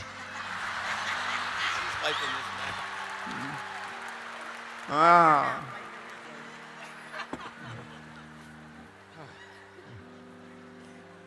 Oh, shit, JR. Thanks a lot. I finally got respect, and you got me believing and staying in the game. We had plans to change the world. Finish the plans for our incredible products. You failed to explain the detail. I thought I would go first. Thank God I didn't.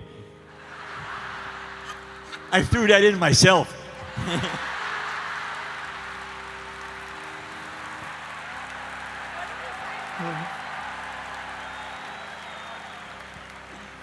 Now these dreams and plans die with you. Rest in peace, my dear friend. Oh, Marty, it's your fault. I thought... Baby,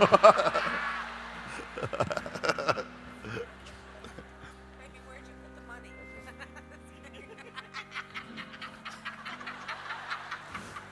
You should not laugh at a person's deathbed. Baby. Baby, you forgot to tell me where the money was.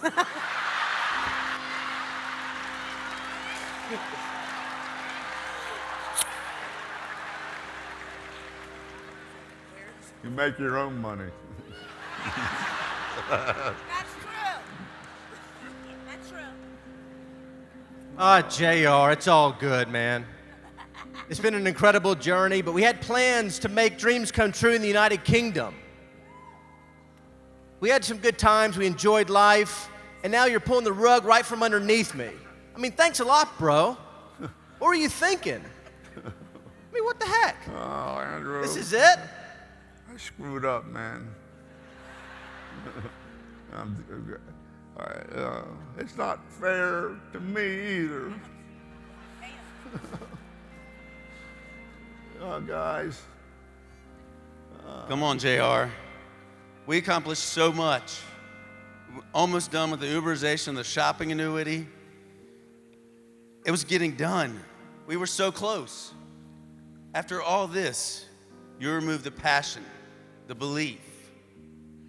What the hell am I supposed to do now?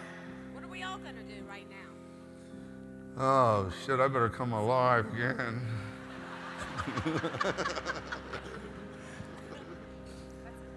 Thanks, guys, for stopping by. Before I die. Bye, baby.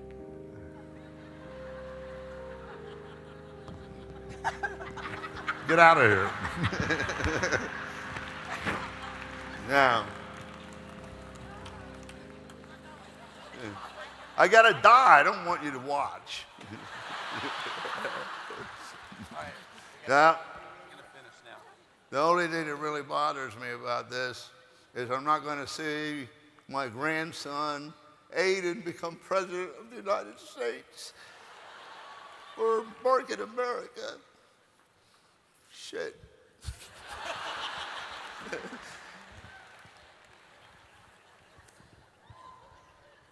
I sneak out because I think they're wrong. I'm not going to die yet. But I'm going to die. We're all going to die. Now, I want you to understand something. We're here now. The dash is still there. It's so important. It's the only thing that counts. We're together. But even then, if we don't pack every life experience, every dream, helping other people succeed, changing the world, our life meant nothing. We're not going to let that happen. But we'll still all go. But if you have influenced thousands of people to be financially independent, changed the world, left a legacy, left a mark on the world, that took the economy back for the average people, you lived your dreams, you gave your family what they wanted, you've lived a life worth living. You've left a mark on the world. So,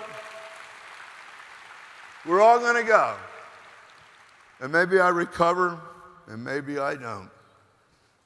Doesn't matter. We're going to die anyway. Yeah, now, guys.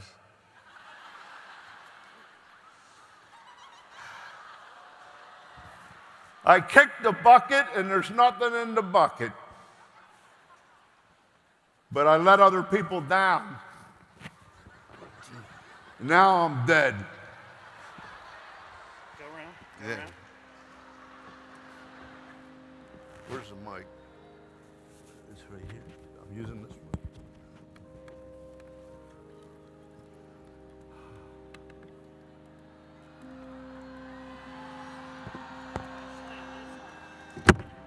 Oh my God.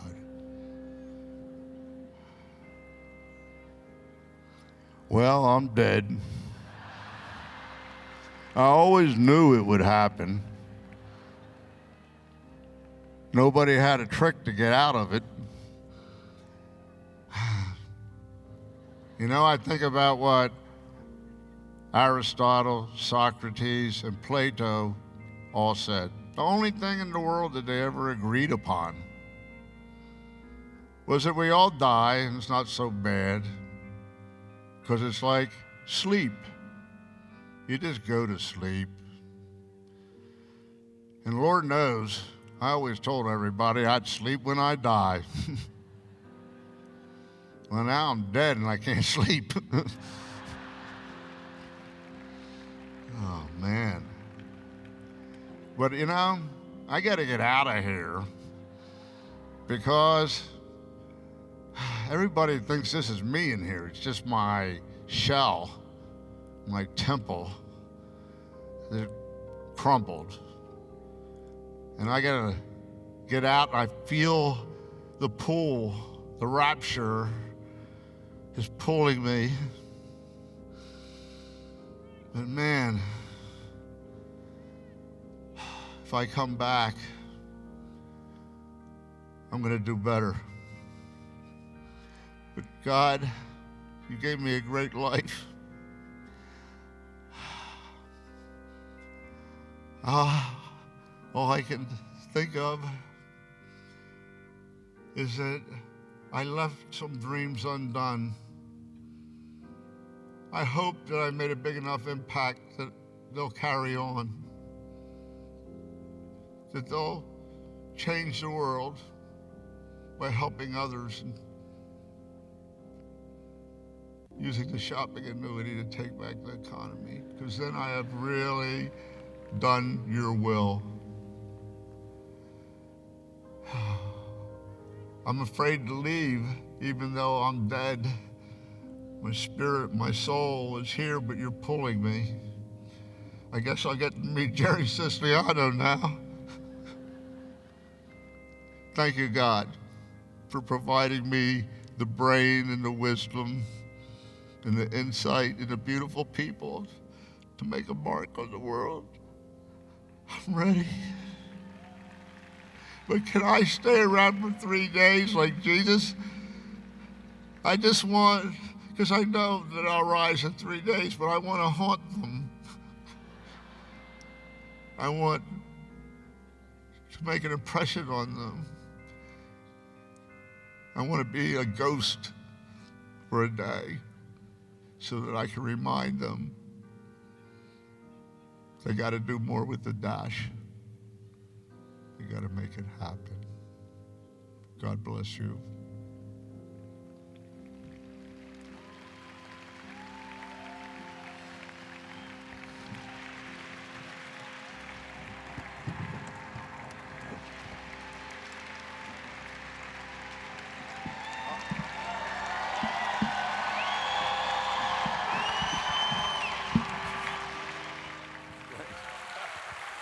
I'm not really here.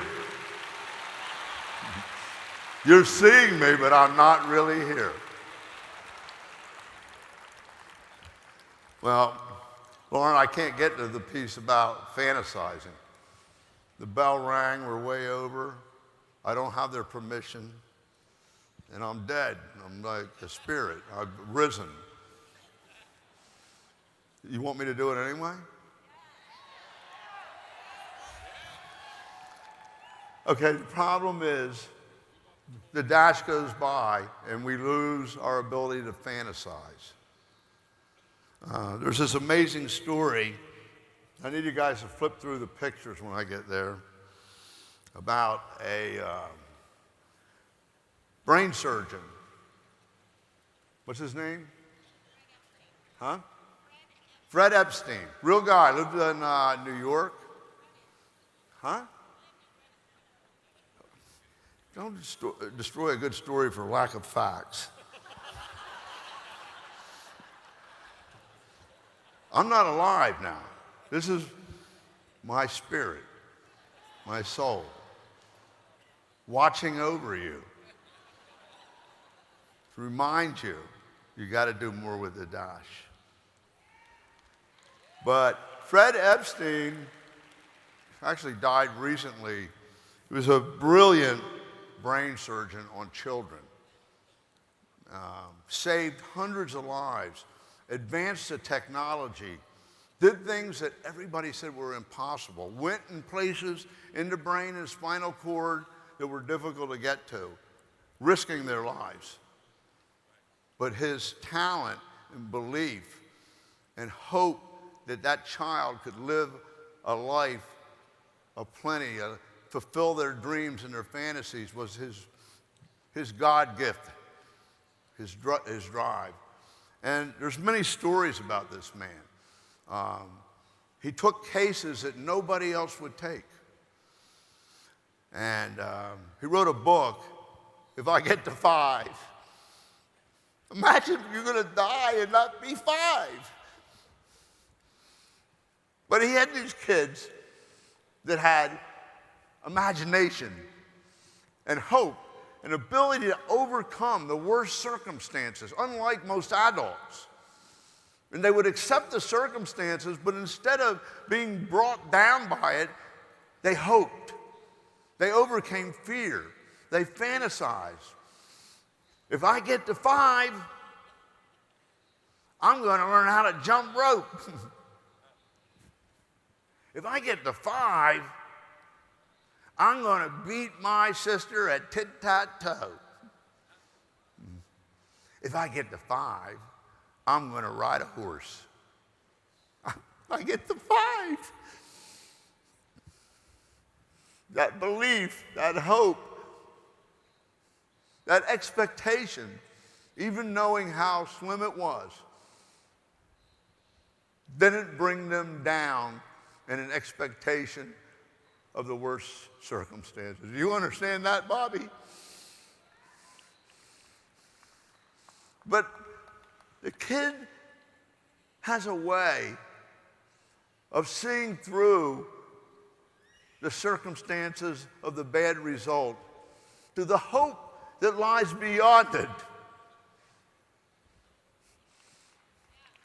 And it draws him beyond it when sometimes we can't do that. And for some reason, we stop being kids. People ask me, when are you going to grow up? I don't know what that means. I'm never going to grow up. But these little kids, you know. Dr. Epstein, I got to 5. I made it to 5. If I get to 10, I'm going to ride a bike. I'm going to learn how to ski. If I get to 10. Got to 5, on to 10. Supposed to die. Wow. So, there's this little kid, Matthew. And Matthew had a very serious tumor. And it was very unlikely that he was going to make it. And he had to have several surgeries. Do you realize what it's like having surgery once a month? It's for a little kid who's supposed to be playing and fighting for his life and not even know he's fighting, just seeing beyond that maybe there's something better if I can believe. Huh? Man, do you really understand that? It's bad enough for an adult. It's bad enough for Bobby. I don't know how he does it, and I'm so proud of you. But a kid, right? So this kid, Matthew, it got him over the anxiety to go in as a superhero because he was going to be victorious, and you couldn't beat a superhero. So one day he would come in to the hospital for the procedures in a Zorro outfit. And everybody said, wow, you're just like Zorro. He says, I'm going to win.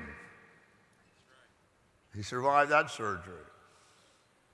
The next time he had a whole entourage of outfits. He came back in Spider-Man. And he jumped out and everybody got scared.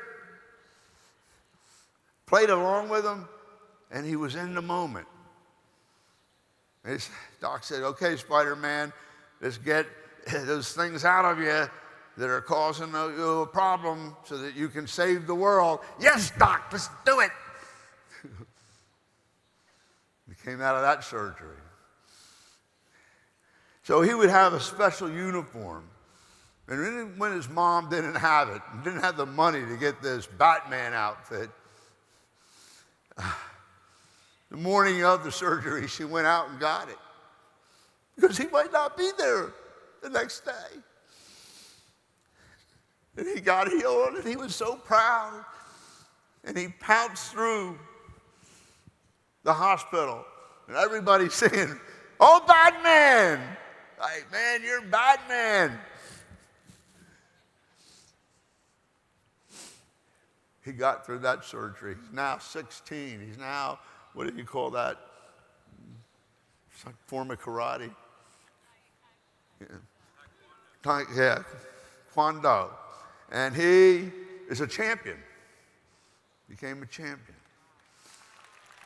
But what got him through it was the ability to fantasize, the ability to dream. Why did we lose that? And it pulls us down into the drudgery of life as the dash passes by. But a kid can overcome the worst circumstances. We need to be kids again. We need to fantasize again. Did they show those pictures? Run me through those pictures. Because I see this in Aiden and Adrian. You know, I got to remind myself they're not my kids. Amber is the dictator, and Dwayne is the inspirer. I'm joking. She is such a great mom, it just blows my mind. I mean, she was born to be a mother. Incredible. I'm just blown away. I mean, she got accepted to Harvard. I wanted her to go to Harvard. Hey, hell with that. She did something better, bigger, and she's the best at it. She is the mom. You know? So at any rate, superheroes, fantasizing, dreaming, getting out of the problem, visualizing in a different spirit, in a different way. It's what we need to do. I mean, how anxietied out are we? How frustrated are we? How fearful are we? And the dash is going away. And you're going to be in that box. And how many of those dreams will die with you? How many of the things that you promise people will die with you? See, superheroes are an amazing thing. I think that Peter Pan got a bad rap, mispersonified, because he could go anywhere. He certainly wasn't a fairy. And he made a lot of great things happen. And he knew where Neverland was. Straight to the north, 2 stars to the right. Neverland, where all dreams come true. We're going to Neverland. We're going to be kids again. We're going to make it happen. So, we're at a very critical point where we have to be kids again. Let's fantasize. Fantasize that what I'm saying actually happens, and you were there, and you became part of it. And you changed the world, you changed history, and you can fill that dash with anything that you want and make it count and not leave hopes and dreams and promises to die with you, because we'll all die. But we got to make that dash a hell of a lot better than it is now. And we're running out of time. We're running out of time. So, it's so hard to get outside of ourselves and realize that the solution is us not getting more, but to help others get more. And by helping others in a real way, have a solid residual income and make their dreams come true and do it hand in hand, we make it a better world and we make their dreams come true. You must succeed so that other people can realize their dreams. But we're all selfish. It's a defense mechanism of survival. It's not your fault. But to overcome that human trait, to change the future and leave a legacy, is the greatest accomplishment that anybody can ever have within that dash. Most people never positively influence one life, let alone hundreds. You are a hero, a superhero. So, the little boy is walking down the beach line, and there's a mercury tide that comes in very high and goes out very fast, very low.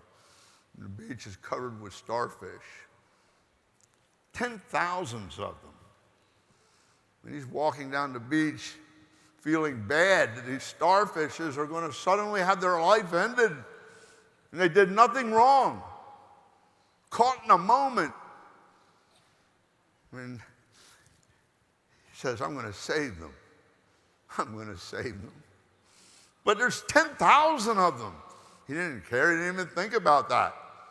He went down and started throwing them back in the water. Didn't really know them, but he knew that they were alive, and this wasn't meant to be. The elder of the community was sitting having breakfast. He said, I wonder what that kid's doing. He's crazy. He can't get this cleaned up. And he walked down faster than the kid and caught up with him. He said, son, what are you doing? He says, I'm saving the starfish. It's not fair. Their life shouldn't be over yet. He says, what are you, nuts? There's 10,000 of them here. What difference does it make? What difference are you going to make? You're not going to even get a fraction of them. He said, well, let me tell you something. It made a difference to that one. And it made a difference to that one. And it made a difference to that one. And it made a difference to that one. We can make a difference to that one, and that one, and that one, and 2 by 2 by 2 by 2 by 2. We can do it. We're committed to doing it. And all we have to do is come from love. I know I can be a rough SOB, but that's because I believe in you. I believe in you so much that I'm going to tell you the truth every time. I have no sinister motive, nothing to gain. I only gain by you getting it right. And we all have to get it right because we deserve to get it right. So when you're doing something wrong, I'm not mad at you. I love you enough to spank you. But I love you. Where is the love? Where is the love? Where is the love? Ladies and gentlemen, thank you for attending Market America's 25th Annual World Conference. We will see you in Greensboro.